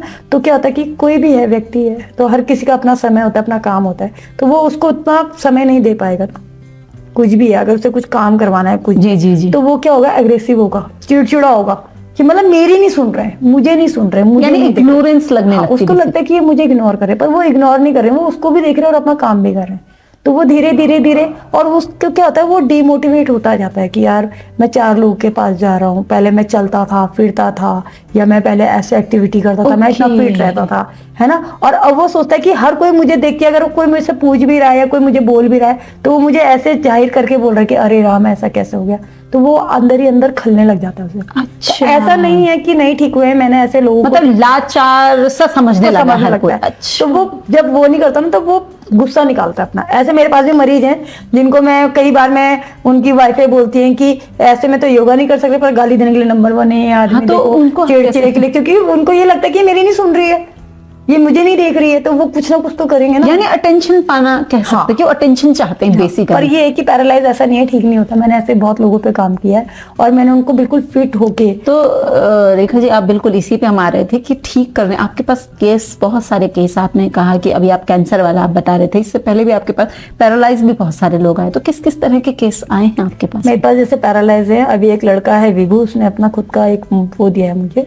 तो विभू को पैरालाइज पड़ा था जैसे मेरे को पड़ा था, बिल्कुल Same. डेड था। वो बॉम्बे में था और उसको बिल्कुल वो हो गया था। तो उसको भी यही था कि मतलब, पर वो बच्चा था, मतलब छोटी उम्र का था, तो उसको भी ये था कि मुझे ठीक होना है। तो वो बहुत पॉजिटिव था। जब वो मेरे से, मतलब किसी न्यूज के थ्रू ही, उसके कोई रिलेटिव है तो वो भी न्यूज चलाते हैं, कोई रावत सर है, तो वो मेरे पास आए थे। तो उन्होंने मुझे ऐसी बातों बातों में बोला कि मैम, कोई जब आपने इतने को ठीक करा है तो एक मेरा भी कोई है, तो आप उसे ठीक कर सकते हैं। मैंने कहा हाँ सर, मैं बिल्कुल ठीक कर सकती हूँ। तो मैं उस लड़के को आप फेस से नहीं देखा, मैंने ऑनलाइन ही उसे सिखाया। बस सबसे पहले मैंने उसको मोटिवेट किया, मैंने उससे बहुत पॉजिटिव वो करे, सकारात्मक उसके अंदर बहुत ऊर्जा डाली। रोज मतलब मेरा काम यही रहता है योगा सिखाने से पहले उसको बहुत पॉजिटिव करना, धीरे धीरे। और विभू आज उत्तरकाशी से, हाँ, बद्रीनाथ का चमोली में है ना, बद्रीनाथ, हाँ हाँ, चमोली में, जी, जी, चमोली से और देहरादून बाइक से आता है लगा हुआ, जहाँ विभू को 6 लोग उठा के ले जाते थे। ठीक है, विभू के ये हाथ काम नहीं करते थे, ये पैर काम नहीं करता था। और विभू, मतलब मुझे ऐसा लगता है कि अगर हम किसी पे काम कर रहे हैं और विभू ने मुझे एक रिव्यू दिया, तो उससे कई लोगों का वो होता है कि लोग छूटते हैं। और विभू को ऐसा लगता है कि मुझे मैम ने एक बहुत नया जीवन दिया और मैं बिल्कुल ठीक हूँ। तो मुझे भी बहुत खुशी होती है ऐसे लोगों पे। फिर मुझे लगता है कि मैं काम करूँ ऐसे लोगों पे। फिर एक न्यूज़ के थ्रू ही मेरे को एक प्रीति जुड़ी। तो प्रीति को वो था, ब्रेन ट्यूमर था। ओके। तो ट्यूमर निकाला दिल्ली में, तो फिर तब तो पैरालाइज नहीं पड़ा, पर जैसे ही यहाँ इंद्रेश में निकाला तो उसे पैरालाइज पड़ा। तो प्रीति तब 12th में रही होगी, बड़ी सुंदर ही, बहुत ही अच्छी लड़की थी, टिहरी की है, मतलब अभी तो टिहरी की लड़की है। तो उसने जब ये हुआ तो फिर उसके बाद वो बिल्कुल खत्म हो गई। तो उसमें भी कोई एक नवानी सर है न्यूज़पेपर में, तो उन्होंने मेरे को आपसे संपर्क करवाया? हाँ, उन्होंने जब मेरा देखा होगा तो फिर उन्होंने संपर्क करवाया। तो टिहरी, तब उसको, प्रीति को ऑनलाइन जोड़ा गया। तो फिर प्रीति की मम्मी को मैं बताती थी, प्रीति को मैं बोलती थी, प्रीति को मैं लोगों को दिखाती थी, अपनी कहानी बताती। धीरे धीरे प्रीति के अंदर मोटिवेशन आने लगी। जहाँ मैम प्रीति 5 साल से बेड पे थी, सोचो। ओके। आज प्रीति अपने सारे काम करती है। अच्छा जी। मतलब सोचो, उसकी मम्मी ने कभी उम्मीद नहीं करी थी। और वो प्रीति अभी इतनी बड़ी लड़की नहीं थी जितनी बूढ़ी उसकी मम्मी लग रही थी, क्योंकि उन्होंने अपनी बेटी को देख देख के कहीं भी नहीं जा पा रही थी। 5 साल से बंध जाता है आदमी, बंद जाता था। प्रीति आज अपने कपड़े धोती है, नहाती है, धोती है, आटा गूंथती है, सारे घर के काम करती है। बस ये कि प्रीति को थोड़ा वॉकर से चलती है, बट थोड़ा वैसे चलने में भी टाइम लगेगा। पर इतने हैं कि प्रीति आज इतनी ठीक है। उसकी मम्मी बोलती है बस इतना है कि मेरे को आज कहीं भी मैं प्रीति को छोड़ के जा सकती हूँ। यानी मतलब मैंने ये देखा है सकारात्मक जो परिवर्तन है, योगा में आपके साथ जुड़ने के पावर बाद है। जब मैं लोगों को देखती हूँ तो मुझे लगता है कि बहुत ज्यादा पावर है। योग में पावर है, बिल्कुल। मैम जैसे योग की आप बात कर रहे हैं, योग पावरफुल है, आध्यात्म पावरफुल है, ये बातें हम मानते भी हैं और सुनते भी बहुत हैं, लेकिन अगर ये पावरफुल है तो लोग इससे जुड़ने से कतराते क्यों हैं? जब उनके पास कोई ऑप्शन नहीं बचता तब वो योग के पास आते हैं, आखिर क्यों? योग को लोगों ने बहुत वैसा ले रखा है, जैसे लोग आजकल जिम, जैसे न्यू जनरेशन है जिम की तरफ की, यार बॉडी बने, शो ऑफ ज्यादा हो गया है। आप कहीं भी देखें तो ज्यादा दिखावा बहुत ज्यादा है। और योगा क्या है मैम, योगा एकदम से आपको ठीक नहीं करेगा, कोई डिस्प्रिन की गोली है वो नहीं है ना, कि अभी खाइए, अभी टाइम लगेगा, उसके लिए धैर्य चाहिए आपको। सबसे पहले धैर्य, जैसे धीरे धीरे धीरे धीरे बहुत टाइम लगता है मैम। जब आप रोज सूक्ष्म व्यायाम कर रहे हो, रोज प्राणायाम कर रहे हो, धीरे धीरे वो आपकी बॉडी को हील करेगा, लॉन्ग टाइम जिसे बोलते हैं, बहुत लंबे टाइम तक आपको खींचेगा। एकदम से ये नहीं कि आज लोगों को ठीक होने में 7 साल, 2.5 साल, 1.5 साल, 2 साल लगते हैं, जो रेगुलर कर रहे हैं, तब उनको लगता है कि अब लोग बहुत से ऐसे आते हैं, मैं शक्ल देख के बता देती हूँ कि इस आदमी ने मेरे पे टिकना है कि नहीं टिकना है। मतलब कहते हैं अगर वो 1 महीने या 2 महीने बैठना सीख गया मैम, 1-1.5 महीने तक लोगों को बैठाना मुश्किल हो जाता है। बिल्कुल सही कहा। एक आसन में इतनी चंचलता है, लोगों के पास समय ही नहीं है, लोगों के पास।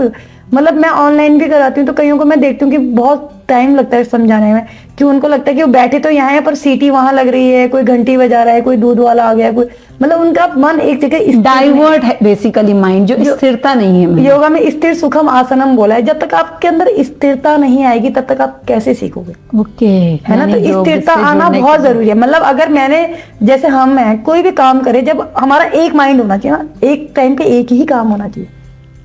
जैसे आप पढ़ाई से ले लो बच्चों के, हाँ। है ना, तो उसका माइंड तो वहाँ है कि गेम है, बस थोड़ी देर मेरी मम्मी ने पढ़ने के लिए बोला है, बस मैं अपनी फॉर्मेलिटी निभाऊंगा, उसके बाद मैंने फोन देखना है।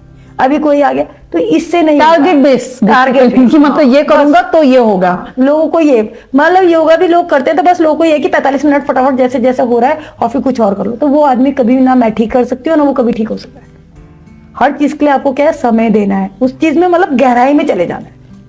जो एक लेखक होता है ना, जब वो लिखता है ना किताब, तो वो बहुत गहराई में जाता है उस चीज के, उसको ढूंढता है वो कि इसके अंदर है क्या, छुपा हुआ क्या, एक शब्द के अंदर भी वो कई चीजें निकाल देता है। बिल्कुल, तो वही चीज होनी चाहिए, स्थिरता होनी चाहिए तुम्हारे ना, स्थिर सुखम आसन है, इसी के लिए बोला है। सबसे लोगों के अंदर आजकल क्या है मैम, फोन करेंगे, हेलो आप मेडिटेशन कराते हो? अरे मेडिटेशन कैसे करके करा देगा आदमी तुम्हें? तुम बैठना नहीं सीख रहे, तुम्हें योगा के बारे में कुछ पता है नहीं, सिर्फ मेडिटेशन। मैं लोगों को बोलती हूँ मेडिटेशन ऐसे नहीं होती भाई, योगा के 8 अंग बताए गए, यम है, नियम है, आसन है, प्राणायाम है, प्रत्याहार, धारणा है, धारणा फिर ध्यान है, ध्यान सबसे आखिरी है, फिर धारणा, ध्यान, समाधि है ना। तो ध्यान बहुत लास्ट की अवस्था है। बिल्कुल। और चलो तुम कहते हो कि ध्यान कराओ, मैं बड़बड़ा रही हूँ, मैं बोल रही हूँ और तुम सुन रहे हो, तुम क्या ध्यान कर रहे हो बताओ? तुम्हारा सारा ध्यान तो मेरे ऊपर है, अपने ऊपर तो है ही नहीं। ध्यान की भी अवस्थाएं होती हैं, है ना। योगा की भी अपनी एक वो है कि पहले बैठो, अपना आसन लगाओ। जैसे हम पूजा करते हैं मैम, तो पूजा के लिए आसन होता है, धरती के ऊपर भी आसन होता है और आपके सर के ऊपर भी होता है, कि जो आपकी ऊर्जा है, जो आपकी पॉजिटिव ऊर्जा है ना, वो ऊपर जाए ना धरती में सब। बिल्कुल सही बात है। इसी के लिए तो आसन बनाया गया है, बैरियर्स बनाए जाते हैं बेसिकली। हाँ, तो ऐसे ही सेम योगा के लिए बनाया गया कि भाई अपना एक ही आसन होना चाहिए, अपना समय होना चाहिए, उतने समय पे आपने वो करना है, तब जाके चीजें आप पे कार्य करती हैं। यानी आपका एक रूटीन होना चाहिए बहुत और जरूरी है। समर्पण होना चाहिए कि भाई मुझे करना है। अब आप सोच रहे हो कि 4 दिन करा रहे, कुछ नहीं होता, ये सब चीज तो बकवास। अच्छा, आपने कहा समर्पण, लेकिन आज की जो पीढ़ी है, जिस पीढ़ी, आप तो लोगों को रोज ही डील करते होगे, लेकिन आज की पीढ़ी बहुत फास्ट है, उन्हें तुरंत रिजल्ट चाहिए, तुरंत सब कुछ चाहिए। जब तुरंत वाली प्रतिक्रियाएं आपके सामने आती होंगी तो आपका क्या मतलब, कैसे आप उन्हें मोटिवेट करते हैं, क्या बोलते हैं आप उन्हें? मोटिवेट तो क्या ही बोलूं मैं, कि जैसे जो तुरंत वाले आते हो तो कुछ ही टाइम तक रहते हैं, उनको तो क्या ही, मतलब मैं 1 महीना तो कोई भी मेरे पास आता है, मैं उसको ऐसा बिल्कुल उससे नहीं लेती, किससे सीरियस नहीं लेती, क्योंकि मैं सोचती हूँ कि अगर इसको टिकना होगा तो ये खुद ही मतलब करेगा। पर जो मैंने ये देखा है, जो 1-2 महीने योगा में टिक गया मैम, वो कभी लाइफ टाइम नहीं छोड़ेगा, उसे इतने अच्छे रिजल्ट मिलते हैं, इतने अच्छे रिजल्ट मिलते हैं। मैंने योगा में ही, जैसे डिप्रेशन आजकल बहुत ज्यादा है, यस, हम इसी पे आने वाले हैं, डिप्रेशन में। तो मैंने डिप्रेशन में बहुत काम किया है। जो लोग 10-10 साल से दवाइयाँ खा रहे थे एंजाइटी की, मतलब कि अगर वो दवाई 3-4 टाइम में एक टाइम भी छोड़ दे तो वो पूरे घर में तोड़फोड़ कर देते हैं। मैंने इसमें बहुत अच्छा रिजल्ट देखा है योगा में, कि आप प्राणायाम करो, आप महामंत्र जपों का उच्चारण करो, आप ज्योतिर्ध्यान करो, तो मैम इसके बहुत अच्छे रिजल्ट है।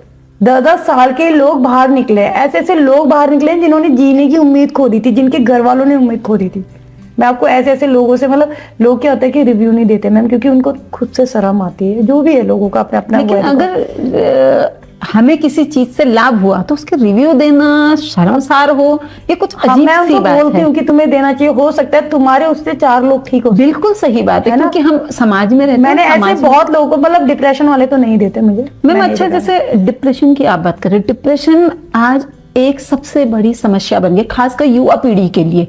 युवा पीढ़ी ही कहें कि जो ये छोटे छोटे बच्चे, शब्द पता है डिप्रेशन, अगर आप सामान्यतः बच्चे मजाक में कहें अरे मुझे डिप्रेशन हो गया, उन्हें मतलब भले ही ना पता हो, लेकिन उन्हें ये पता है कि कोई चीज हो रही है। यही युवा पीढ़ी में है कि इतना डिप्रेस हो जाता है, छोटी छोटी हार, छोटे छोटे संघर्ष और छोटी छोटी चुनौतियां नहीं झेल पाते और डिप्रेशन में जाके सुसाइड अटेम्प्ट, इस तरह के केसेस, और सही और गलत की जो परख है वो नहीं कर पाते। इसको कैसे, मतलब वो उससे बाहर कैसे निकले? मैम देखिए, सबसे पहले तो मैं मानती हूँ कि योगा जो भी हो सबसे पहले परिवार करता है। तो आपने आजकल देखा होगा कि एक तो बच्चे सोशल मीडिया के साथ बहुत जुड़े हुए हैं, जी ठीक है? बिल्कुल। फिर दूसरा, बच्चों के लिए कंपटीशन बहुत ज्यादा हो गया, है ना। पहले जो पढ़ाई थी वो पढ़ाई अच्छी भी थी और बच्चों को ज्ञान भी बहुत था। आजकल सिर्फ किताबी ज्ञान दे रहे हैं, बिल्कुल। संसारिक ज्ञान बच्चे को है ही नहीं। बच्चे को ये नहीं पता कि सामने वाले से कैसी बात करनी है, या कोई आगे उसके साथ कैसा रहना है, या किसी के साथ कैसे व्यवहार करना है। व्यवहारिक शिक्षा बिल्कुल नहीं है, ठीक है ना। सिर्फ क्या है, किताबी ज्ञान है, बस उनके दिमाग में डालो तुमने पढ़ने। उनको इतने ट्यूशन लगा दिए हैं, इतने कोर्स कराने के लिए अभी से, मतलब बहुत प्रेशराइज कर रहे हैं उनको समय ही नहीं मिल पा रहा है अपने के लिए, ठीक है। फिर दूसरा क्या, कंपटीशन जब हाई बढ़ता है ना, तो घर वाले बहुत प्रेशर करते हैं उस बच्चे को, जो मम्मी पापा को नहीं करना चाहिए। मैं सोचती हूँ जो तुम्हारे बच्चे के अंदर स्किल है ना, भला उसके अंदर नाचने की, डांस की, स्विमिंग की, कोई भी एक स्किल लेके वो आए, पीछे उसको छोड़ दो। आजकल बहुत अच्छा स्कोप है ना। पहले था ऐसा कि नहीं है, पर आजकल बहुत है। मतलब अपने बच्चे के पीछे मत पड़ो दिन भर, ठीक है ना। और दूसरे से जज भी मत करो उसे कि यार कंपैरिजन मैम। हाँ, कंपैरिजन मत करो कि यार तुमने उसको देखा, रहे उसको क्या देखा, तुम्हारा बच्चा उसका है तो वो अपने हिसाब से कर रहा है ना। अपनी अपनी मैम, अपने भगवान ने अपने अपने वो दे रखी सबको, पर्सनैलिटी सबकी अलग है, अपनी अपनी प्रकृति है आदमी की ना। तो उसको ये भी नहीं करना। दूसरा क्या, बहुत प्रेशराइज कर रहे हैं, दिन भर लगे हुए कि तू पढ़, तू ये कर, तू वो मतलब लोगों को। मेरे पास एक लड़का आया था डिप्रेशन वाला, तो उसने बोला था कि हमारे घर में ये है कि तू बस एक बार IPS ऑफिसर बन जा, मेरे को पड़ोस में दिखाना है। मतलब तुम पड़ोस में दिखाने के चक्कर पर अपने बच्चे को इतना ज्यादा वो कर रहे हो, है ना। फ्रीडम दो बच्चों को, मेरा ये मानना है। जो बच्चे ही हैं, फ्रीडम दो तुम उनके साथ रोज बैठो, उनकी एक्टिविटी पे ध्यान दो कि तुम्हारा बच्चा कर क्या रहा, जा किस ओर रहा है, ठीक है ना। फिर ये योगा तो उसके लिए, क्योंकि वो इतनी जल्दी नहीं समझ पाएगा, है ना। और बल्कि में तुम्हें एक्टिविटी करवानी है, घुमाने ले जाना है उसके अपने साथ। आप लोग, क्या हो रहा है आजकल घर में, मम्मी भी नौकरी कर रही है, पापा भी नौकरी कर रहे हैं, सब नौकरी करने वाले। बच्चा कब आ रहा है, वो एक मेड के भरोसे है कि वो उसको खाना दे रही है ना। लोग पारिवारिक नहीं है, मतलब बड़े वाले परिवार में जो रहते थे लोग, वो नहीं है, अकेले अकेले घर में हो गए। तो बस वो क्या कर रहा है, जब वो स्कूल से आया तो उसने दिन भर फोन दे रखे उसे, है ना। मेरे पास ऐसे एक और केस आया था मैम, एक लड़के को, उसकी मम्मी भी पंचकर्मा में थी, पापा भी। तो उस लड़के ने क्या हुआ, जब लॉकडाउन हुआ तो दादी के साथ रेंट पे रहता था, तो उन्होंने क्या किया, उसको फोन दिया बस 24 घंटे। तो वो गेम खेलने लग गया। तो गेम खेलते खेलते वो गालियां देने लग गया बहुत जोर से। बिल्कुल सही कहा, ठीक है, गाली देने लग गया। तो गाली देने के बाद ना, तो फिर डॉक्टर के पास ले गए, तो उसके मुंह पे वो बांध के रखते थे वो। तो जब वो गाली देते तो बहुत जोर की चिल्लाता था मैम। तो फिर वो मेरे पास आया, तो सेंटर में आया, तो मैंने, मतलब सेंटर जो मेरा जहाँ पर सेंटर है वहीं पर किसी का घर भी है, तो मैंने आज तक वो लोगों की आवाज नहीं सुनी थी। तो वो जब वो रोड से चिल्लाता था तो लोग मेरे को बोलने आते थे कि कौन बच्चा आ रहा आपके, और इतना तेज माइंड में, क्योंकि मम्मी पापा छुटकारा चाहते हैं हर चीज। हाँ, मतलब उनको ये सोचता है खुद कि के लिए समय के नाम पे कुछ भी उनको ये कि बस, जैसे छोटा ही बच्चा है कि समय नहीं है, अरे हम काम कर रहे हैं, ले फोन पकड़ ले, चल देख ले, कुछ नहीं होता, थोड़ी देर देख ले। अरे क्यों देख ले, उसे बाहर खेलने दो, कुछ करने दो। ये तो मैम घर से हो। जो बच्चा डिप्रेशन में जा रहा है, ये पारिवारिक है, ये कोई अलग से नहीं है। यानी अगर आप डिप्रेशन में जा रहे हैं तो शुरुआत घर से हुई, घर से ही कहीं खत्म बाहर से नहीं है डिप्रेशन। आप अपने बच्चे से बात करो ना, शाम को वो अपने कमरे में खाना खा रहा है, वो अपने कमरे में खाना है, ऐसा क्या है। आप शाम को अपने बच्चे के साथ बैठो, घूमने जाओ, या जैसे पहले के मम्मी पापा रहते थे उनसे पूछो क्या कर रहे हो, या उनकी एक्टिविटी में ध्यान दो, उनके साथ इन्वॉल्व हो कि क्या है। ये जो डिप्रेशन का कारण है आजकल, मैं तो मेरे को खुद का ये जो मैं बच्चों से सीखी हूँ कि बहुत से ऐसे लड़के, एक लड़का मेरे पास आया था, वो नाना नानी के साथ रहता था, मम्मी भी, पापा भी बहुत अच्छी पोस्ट में, मम्मी भी बहुत अच्छी पोस्ट में है। तो वो उसकी लाइफ ऐसी हो गई कि मतलब जैसे कि अब वो जब एज में बड़ा हुआ तो तब उसको समझ आया कि मतलब मेरी लाइफ में ना दोस्त है, ना कुछ है, ना कुछ है। मतलब सोसाइटी में ये भी है मम्मी पापा को कि भाई तूने ऐसे वाले लड़के के साथ भी नहीं रहा, ऐसा मतलब यानी स्टैंडर्ड भी अच्छा होना चाहिए तुम्हारा और दिखावा भी हमारा अच्छा होना चाहिए। मतलब तुम खुद अपने बच्चे को वो कर रहे हो इस चीज की ओर मतलब कहीं ना कहीं इन सब चीजों के लिए परिवार भी जिम्मेदार मैं होता है। परिवार ही जिम्मेदार है, मेरा खुद का मानना है। और अगर बच्चा डिप्रेशन में चल जाता है तो परिवार फिर उसे और परेशान करता है। अरे वो डिप्रेशन में तुम तो नहीं हो ना, तुम उसके साथ अच्छा बिहेव करो, उसे समझो, उसको समझने। मैम क्या होता है कि जितना अच्छे से हमारा परिवार हमें समझ सकता है उतना बाहर वाला नहीं समझ सकता। बिल्कुल सच है। अगर कोई डिप्रेशन में तो बाहर वालों से पागल बोलेगा, पर तुम्हें पता है कि हमारा बच्चा कैसा है, आप उसे खुद से ठीक कर सकते हो मैम। मतलब परिवार के अंदर इतनी पावर होती है ना कि अपने बच्चे को कहीं से भी वापस लेके आ सकता है, किसी भी जगह से। जैसे बच्चा नशा कर रहा है, आप ये पूछो ना कि तू इतनी देर तक था कहाँ बेटा, तूने करा क्या? यानी कोई टोके, कोई पूछे, तो वो कोई अपना- इसकी केयर करे बेसिकली। मैम पहले के जो परिवार होते थे, मम्मी पापा होते थे, वो पूछते थे भाई 8 बज गए तुम कहाँ थे, या स्कूल का समय इतने बजे तू इतनी देर तक क्यों नहीं आया, तो पिटाई भी होती थी। तो अब पहले से पैम्पर वाले बच्चे हो जा रहे हैं ना, पहले से तुम बहुत प्यार से रख रहे हो उनको, और जब वो हाथ से निकल जा रहे तब तुम्हें उन्हें मार रहे हो। तो अचानक से कोई मार खाएगा तो मैम वो कोई ना कोई बड़ा कदम उठाएगा ही उठाएगा। तो इसके लिए मेरा मानना है कि पहले से ही अगर बच्चे को आप जैसा मोटिवेट करोगे, जैसा रखोगे, वो आगे जाके वैसा ही बनेगा। यानी इसे कहीं ना कहीं हम ये भी कह सकते हैं कि जिस तरह का परिवार का माहौल होता है, हाँ। उससे ही बच्चा सीखता है। आप जो उसे परोसेंगे वो वही खाएगा। अब जैसे बच्चा है, शाम को उसने कहा मैं अपनी दोस्त के शादी में जा रहा हूँ, तो मम्मी पापा को ऐसा होना चाहिए किसके यहाँ जा रहा है, कैसे जा रहा है। पहले के माँ बाप होते थे जहाँ जाते थे खुद साथ में लेके जाएंगे, बिल्कुल। और नहीं जाना तो कहीं नहीं जाना। भाई दोस्त के यहाँ कौन सा दोस्त, पहले वाले तो जाने ही नहीं देते थे, कैसा दोस्त मुझे दिखा, कहाँ है वो दोस्त। सही कहा आपने। वो हम तो उस पीढ़ी के लोग हैं जहाँ तो माँ पिताजी को हर एक बात पता होती थी। पता होती थी कि अगर बैग में एक पेंसिल भी एक्स्ट्रा आ गई ना तो ये आई कहाँ से। बिल्कुल सही। हम पहले के मम्मी पापा ऐसे होते थे, फिर डर भी रहता था। अगर हमें डर ही नहीं है, तुमने ऐसा छोड़ दिया तो फिर तो मैम हो गई ना। सही कहा रेखा जी आपने कि सबसे पहले किसी भी चीज की अगर शुरुआत करनी है, और जो पहले की पीढ़ी थी शायद वो इसीलिए चीजों से डरती थी, घबराती थी, और सही राह चुनने में उसे सहयोग उनके घर वाले ही करते थे। बिल्कुल। रेखा जी, जैसे आदमी कहते हैं कि दुनिया से लड़ना आसान होता है लेकिन खुद से मुश्किल, आप कितना इत्तेफाक रखती हैं इस बात से? मैम दुनिया से लड़ना तो बहुत इजी है, क्योंकि हमें क्या है कि सामने वाले ने कुछ बोला और हमने उसकी प्रतिक्रिया करते हुए उसका जवाब दे दिया, वो होता है। बट स्वयं से लड़ना बहुत कठिन है मैम। खुद को समझाना, किसी चीज़ के लिए आगे बढ़ाना और खुद से खुद की लड़ाई करना तो मैम बहुत ही, जैसे मैं खुद से ही लेती हूँ, तो जैसे मैं खुद से थी तो खुद से खुद को एक वो करना, मोटिवेट करना आगे के लिए कि यार नहीं मुझे आगे बढ़ना है या मुझे आगे कुछ करना है।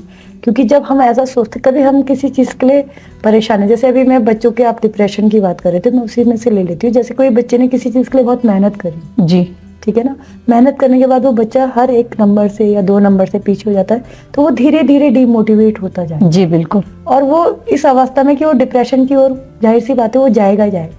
बट उस मोड़ पे खुद को आगे बढ़ाना एक बहुत कठिन होता है। इसमें खुद भी, पर उसके साथ उसका परिवार का भी सपोर्ट होना बहुत जरूरी है, मैं ये सोचती हूँ। और मैं ये सोचती हूँ जब आपके पास यही परिस्थिति है कि यही आपके अंदर के अंदर से निकलना चाहिए कि नहीं यार मुझे इस चीज़ को छोड़ के आगे बढ़ना है, यहीं पर लाइफ खत्म नहीं है। कभी भी मतलब किसी चीज़ को वहीं पर अंत मत समझो उसका। बोलते ना हार के बाद ही जीत होती है, मतलब जो खेलेगा वही तो जीतेगा या वही तो हारेगा। अगर 5 लोग दौड़ में हैं तो एक ही को तो फर्स्ट आना है ना, सारे तो फर्स्ट नहीं आ सकते, बिल्कुल किसी एक ही को आना है। तो वही चीज हमारे अंदर होनी चाहिए कि आज नहीं तो कल हमें जरूर जीत मिलेगी। मतलब आप खुद को पॉजिटिव रखना है, खुद को समझाना है। भला वो बहुत कठिन होता है, ऐसा नहीं है कि बोलने में बहुत इजी लग रहा है कि खुद को समझाना है, खुद को। जैसे आजकल मैम बच्चे लोग क्या कर रहे हैं कि एक तो ये हो गया पढ़ाई के पीछे, दूसरा क्या है कि जैसे लोग रिलेशनशिप में बहुत ज्यादा इन्वॉल्व बहुत ज्यादा है। बिल्कुल ठीक है ना, उसके मेरे पास बहुत बच्चे ऐसे आते हैं, तो उसके बाद क्या होते हैं वो बहुत डिप्रेस हो जाते हैं कि मैम हमने इतने साल से ऐसा था, वैसा था, ये था। तो मैं उनको समझाती हूँ कि देखो यहीं पर जिंदगी खत्म नहीं होगी, है ना, किसी एक इंसान के पीछे कभी भी अपनी जिंदगी खत्म नहीं करनी। बिल्कुल, इसको छोड़ो, सोचो ये लाइफ का एक पार्ट था, ये होना था, आगे बढ़ो और आगे बढ़ो, ठीक है ना। बट मैम उनको वो समझाना बहुत टफ होता है, बहुत टफ, क्योंकि वो उस चीज को फेस कर रहे होते हैं ना, तो वो उस चीज से निकल ही नहीं पा रहे। क्योंकि उस टाइम पे उसको उनको मतलब कोई भी किसी भी चीज में हो, मैं रिलेशनशिप से लेके, पढ़ाई से लेके आपका, या जॉब से लेके, मैं किसी भी चीज को बोलूं तो लोग उस टाइम पे उस चीज से निकलना, यही तो योगा है ना। अगर जिसने ये चीज सीख ली ना तो समझो उसने पूरा योग सीख लिया कि खुद को उस परिस्थिति से निकाल रहा है वो, है ना। तो उसको उस टाइम पे समझना है। तो ये तब होता है मैम जब हमें अपनी इंद्रियों पे नियंत्रण हो, और इंद्रियों पे नियंत्रण, और अपने सांसों पे नियंत्रण हो, कंट्रोल हो। तो ये चीज तभी आदमी एक लंबी गहरी सांस लेगा और रिलैक्स फील करेगा कि यार जो हुआ सो हुआ, मुझे आगे बढ़ना है। और जो वो योग में यही दिखाया गया कि जो आप एक लंबी ब्रीथ लेते हो ना मैम, कभी आपके साथ किसके साथ बहुत गंदी लड़ाई हो रही होगी ना, और वो बहुत ही ज्यादा बोल रहा होगा, तो आपको बोल रहा है कि यार नहीं मैं ये नहीं कर रहा हूँ, मैं ये कहीं गलत जा रही हूँ, साइड पे आके एक लंबी गहरी सांस लो और छोड़ो, और आप बिल्कुल रिलैक्स फील करोगे उसकी तरफ कि मुझे नहीं करना मैं ये। अच्छा, जैसे आप कह रहे हैं कि लंबी गहरी सांस लो और उसके बाद में आप रिलैक्स हो जाते हैं, लेकिन कई बार ऐसी चीजें होती हैं कि आदमी चाहता तो है कि निकले, लेकिन निकल नहीं पा रहा मैम है। निकलता है। आप इसको यही तो मतलब मैं यही तो मतलब समझाने यानी के कि लिए- आप- योग जो है, हाँ। योग के माध्यम से आप हर तभी आप चीज ये का देखना रास्ता- मैम, मैं देखती हूँ अगर कोई वहां पर से बोल रहा है, हम उसके प्रति प्रतिक्रिया कर रहे हैं तो वो ज्यादा बोलेगा। बिल्कुल। कभी आपने देखा वो सामने वाला बोल रहा है मैं चुप हूँ, वो कितनी देर बोलेगा? मैम उससे तो फ्रस्ट्रेशन पैदा हो जाता है ना उस आदमी में। उसको होगा। उसी को कह रही हूँ। हमें नहीं होगा। तो मैम यही चीज तो सीखनी है कि मतलब कोई सामने कुछ बोल रहा है उस टाइम पे चुप रहो, यही तो लाना है अपने अंदर। और ये आपके अंदर जब सांसों पे नियंत्रण होगा, बहुत ज्यादा प्राणायाम करेंगे या कुछ, तो उससे बहुत ज्यादा आता है कंट्रोल, जिससे कहते हैं अपनी बॉडी में। यानी योग जो है, योग के अभ्यास से हाँ। केवल आपका व्यवहार जो है, व्यवहार बाहरी तौर पे तो आप सुधरते ही हैं, भीतरी तौर पे वो ज्यादा सुधरते हो, है ना, क्योंकि आपका हाँ। कंट्रोलिंग आप में आती है। और जब ये स्थितियां धीरे धीरे, और जब आप समाधि, तो बहुत ऊपर की बात बहुत है। ज्यादा। तो मैम इसमें क्या है कि जैसे हम धीरे धीरे ऐसे करेंगे तो आदमी को बोलना ही छोड़ देगा। कोई भी आदमी हमारे साथ वो बोलेगा यार इसके साथ बोलना ही बेकार है, क्योंकि हम क्या कर रहे हैं, ये एक दिन का एक अभ्यास दिन का तो नहीं नहीं है मैम। हाँ, बट मतलब बहुत से लोग होते हैं ना कि हर चीज में बहुत जल्दी जी बिल्कुल, रिजल्ट चाहिए। रिजल्ट चाहिए। भाई बिल्कुल ऐसा नहीं है, उसको चीज को छोड़ो ना। तुम कोई बोल रहा है कब तक बोल रहा है? सामान्यतया अगर किसी को खुद के इंद्रियों पर कंट्रोल करना है, खुद पे सेल्फ कंट्रोल अगर कोई चाहता है कि मतलब मैं अपने हिसाब से जवाब दूं, कोई मुझे चाहे तब मैं ट्रिगर वाला हिसाब ना हो, तो कितना टाइम लगता होगा अमूमन? मैम ऐसा नहीं है, अपने हिसाब से दो। कई कई पर क्या ऐसी होती है, कुछ प्रतिक्रिया ऐसी होती है जो हमें देनी पड़ती, देनी पड़ती जब बहुत ज्यादा हो गया। बट मैं कहती हूँ कि छोटी छोटी जो बातें होती हैं जो वो, उसको इग्नोर करना। सबसे पहले चुप। तो इसके लिए क्या है, पहले बैठो और ध्यान लगाना। ध्यान बोले तो जैसे बैठे हम आसन में, हमने ओम चैंटिंग करी काफी देर, है ना, और जैसे प्राणायाम करा, ब्रीथिंग होल्डिंग करी, तो इससे धीरे धीरे धीरे धीरे आप देखोगे कि आपके अंदर ये माइंड ही तो है जो सब चीज कर रहा है। बिल्कुल, है ना। सबसे मेन ग्रंथि हमारी पिट्यूटरी ग्लैंड होती है, जिससे हम कंट्रोल लाते हैं अपनी बॉडी में, है ना, सारी बॉडी का कंट्रोल लाते हैं। तो उस चीज को हमें नियंत्रण करने के लिए प्राणायाम करने पड़ेंगे। तो हम धीरे धीरे अभ्यास करेंगे। आज हमने जैसे एक प्राणायाम किया, हमने 2 मिनट किया, हम बैठना सीखे, फिर हमने कल 5 मिनट किया, है ना, 5 से फिर हम 15 मिनट में है, 15 से यानी जो टाइमिंग है उसको धीरे धीरे बढ़ाना है। अब आपने धीरे धीरे खुद से बढ़ाया। जहाँ आधा घंटा 1 घंटा, जिस दिन आपको लगे ना कि मैं प्राणायाम करके आंखें मैंने खोली हैं और मुझे अगल बगल किसी से बात करने का मन नहीं करा, समझो आप ध्यान की ओर अग्रसर हो रहे हो, उसकी ओर बढ़ने लगे हो। जब आपकी शून्य की अवस्था स्टार्ट हो जाएगी, जब आपने सोचा कि जैसे मैंने आज प्राणायाम किया, अब जब आप वो अंदर से महसूस करके जो प्राणायाम करते हैं ना, उसके बाद जब आप आंखें हाथ रफ करके जब आंखें खोलते हो, तो आपको किसी से बात करने का मन नहीं करेगा। ओके, आत्म चिंतन इतना हो जाता है कि बाकी किसी से मतलब ही नहीं रहता। ओके, हाँ, तो जो मैम तभी तो देखो ना कि जो हमारी आयु है वो बहुत कम होती है, और जो योगी लोग होते हैं वो बहुत लंबी, आपने ना जैसे 200 वर्ष जी रहा है या 100 कुछ वर्ष जी रहा है। क्यों? क्योंकि वो कम बोलता है, कम अपनी ऊर्जा को खर्च करता है। अभी मैं इसी में एक एग्जांपल देती हूँ। एक धरना हुआ था जिसमें अन्ना हजारे और आपका रामदेव जी बैठे, बिल्कुल बिल्कुल, है ना। तो रामदेव जी दूसरे दिन ही बीमार हो गए, क्योंकि वो इतना बोल बोल के धरना कर रहे थे। और दूसरी जगह आपके अन्ना हजारे जी चुपचाप बैठे थे, तो उन्होंने पूरा 1 महीने, तो देखो चुप रहने में कितनी पावर है। मतलब कम सांसों को कम खर्च कर रहे हो, अपनी एनर्जी को, बोल के तो बहुत ज्यादा एनर्जी खर्च होती है ना। मैंने खुद देखा है कि योगा वालों को मुंह का पैरालाइज पड़ जाता है, क्योंकि वो बोल बोल के कराते, बोल भी रहे, मतलब वो दूसरों को तो ठीक कर रहे पर खुद तो बीमारी हो जाते हैं, क्योंकि वो माइंड से भी, बोलने से भी दिन भर तो इससे क्या होता है, जितना हम कम बोलेंगे, जितना हम चुप रहेंगे, उतना हमारी पिट्यूटरी ग्लैंड शांत रहेगी। जैसे हम हॉस्पिटल में भर्ती होते हैं तो डॉक्टर आईसीयू में क्यों रखता है? वो ताकि वहाँ सोचता है पे कि हमारी जो ग्रंथि है, वो जो पिट्यूटरी ग्लैंड है, वो शांत रहे। वहां पर ना लोगों को भेजता है वो, ना बात करने के लिए, उसमें लोगों का आना जाना बंद। allowed तो नहीं होता। उतनी देर क्या होता है, हमारे ऑर्गन्स काम करते हैं, क्योंकि हम चुपचाप हैं, सुन्न पड़े हुए हैं। तो सुन्न में क्या हो रहा है, हमारे शरीर के ऑर्गन्स काम कर रहे हैं, ठीक है, बिल्कुल सुन है, अचेत मन है उस टाइम पे।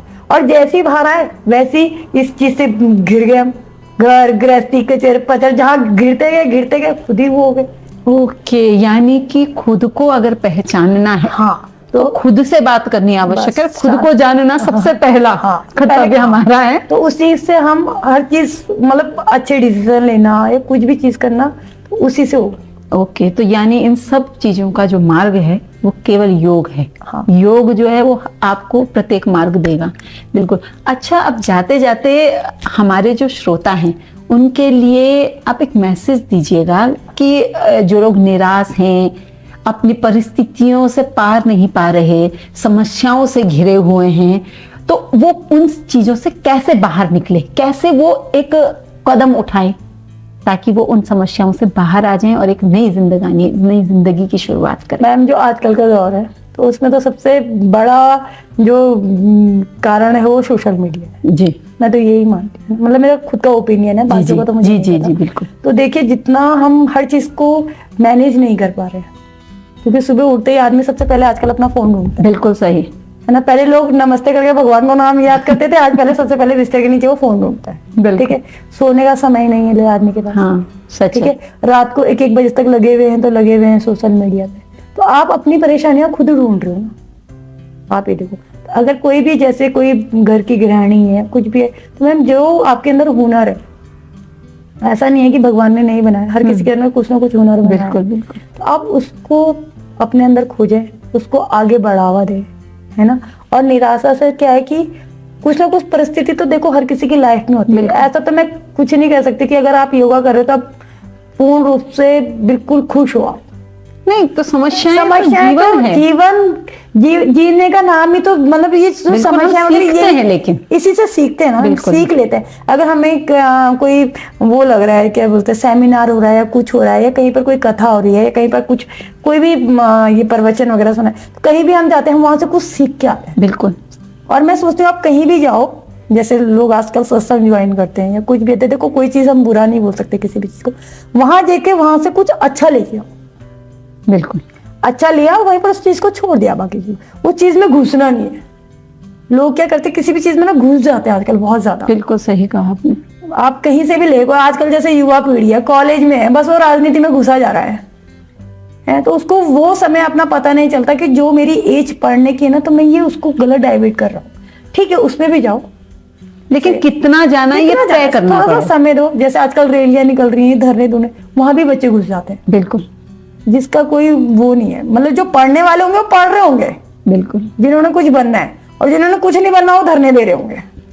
ये मैंने हमेशा देखा है। तो किसी भी चीज के लिए क्या है कि आप अपने माइंड को इतना वो मत करो, किस चीज में घुसना नहीं है, प्रॉपर हर चीज को आजमाना, अनुभव लेना चाहिए। भला वो किसी भी फील्ड में हो, आपको घूमने से हो, खाने से हो, दोस्ती से हो, यारी से हो, कुछ भी हो, हर चीज में शामिल होना है, हर चीज को एक्सेप्ट करना है, पर इतना नहीं घुसना उसके अंदर। और जो घुसने वाला कारण है ना, यही दुख का कारण है।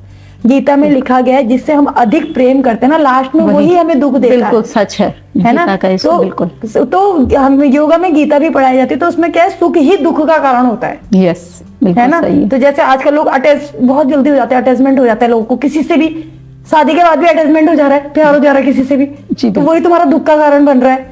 ठीक है, दूसरा क्या, कुछ भी दोस्ती है या लेडीज में दोस्ती हो, किसी में तो बहुत ज्यादा घुस जाते हो, है ना, और बाद में फिर आप परेशान हो रहे हो। तो ये चीजें नहीं करनी है, अपने अंदर नियंत्रण। यानी आप चीजों में जाइए, लेकिन दायरे के साथ साथ आपको पता होना चाहिए कि गलत और सही में भेद क्या है, बेसिकली क्या है। हाँ। जब आप भेद जानेंगे तो शायद आप गलत और सही, क्योंकि पहले के टाइम पे क्या होता था कि लोग ना बिजी रहते थे, बिजी बोले तो उनके पास वैसे खेती थी, ये था, सब चीज था। आजकल तो हर काम आपका कोई ना कोई कर रहा है, बस आप बैठ के अपने शरीर को बीमार कर रहे हो। यस, मैं रियल में, हम बीमारी के कारण हम खुद ढूंढ रहे हैं मैम।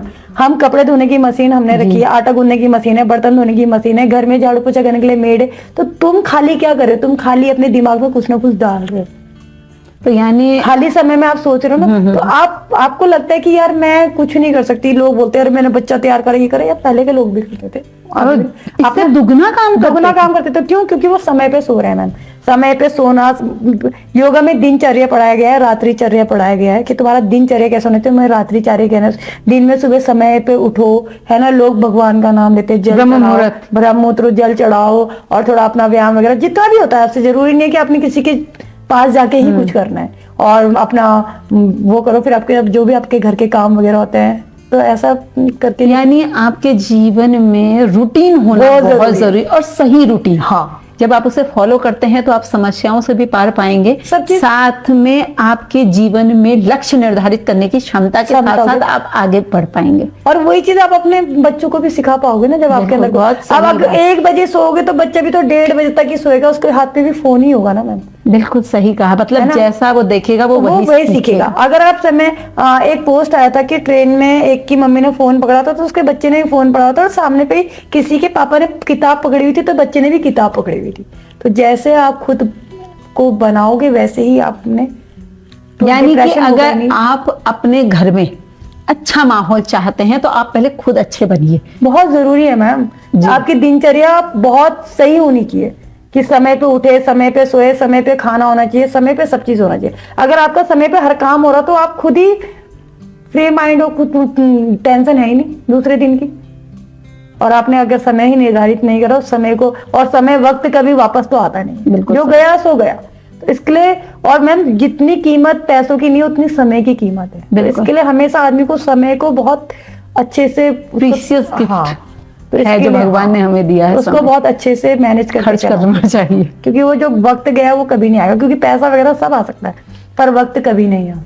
जी बहुत सही रेखा जी, आपने बहुत सारी जो चीजें हैं हमें बताई, और हमारे श्रोताओं को भी बताई कि किस तरह से जीवन को अच्छे तरीके से जिए। आपका एक अभ्यास हो, एक दिनचर्या हो। जब आप ये सब चीजें करेंगे तो कहीं ना कहीं आपका स्वास्थ्य, आपका मन और आपका मस्तिष्क तीनों एक सार काम करेगा, एक निश्चित दिशा में काम करेगा, और सक्सेस आपसे दूर नहीं रह पाएगी। तो आज की चर्चा को यहीं समाप्त करते हैं।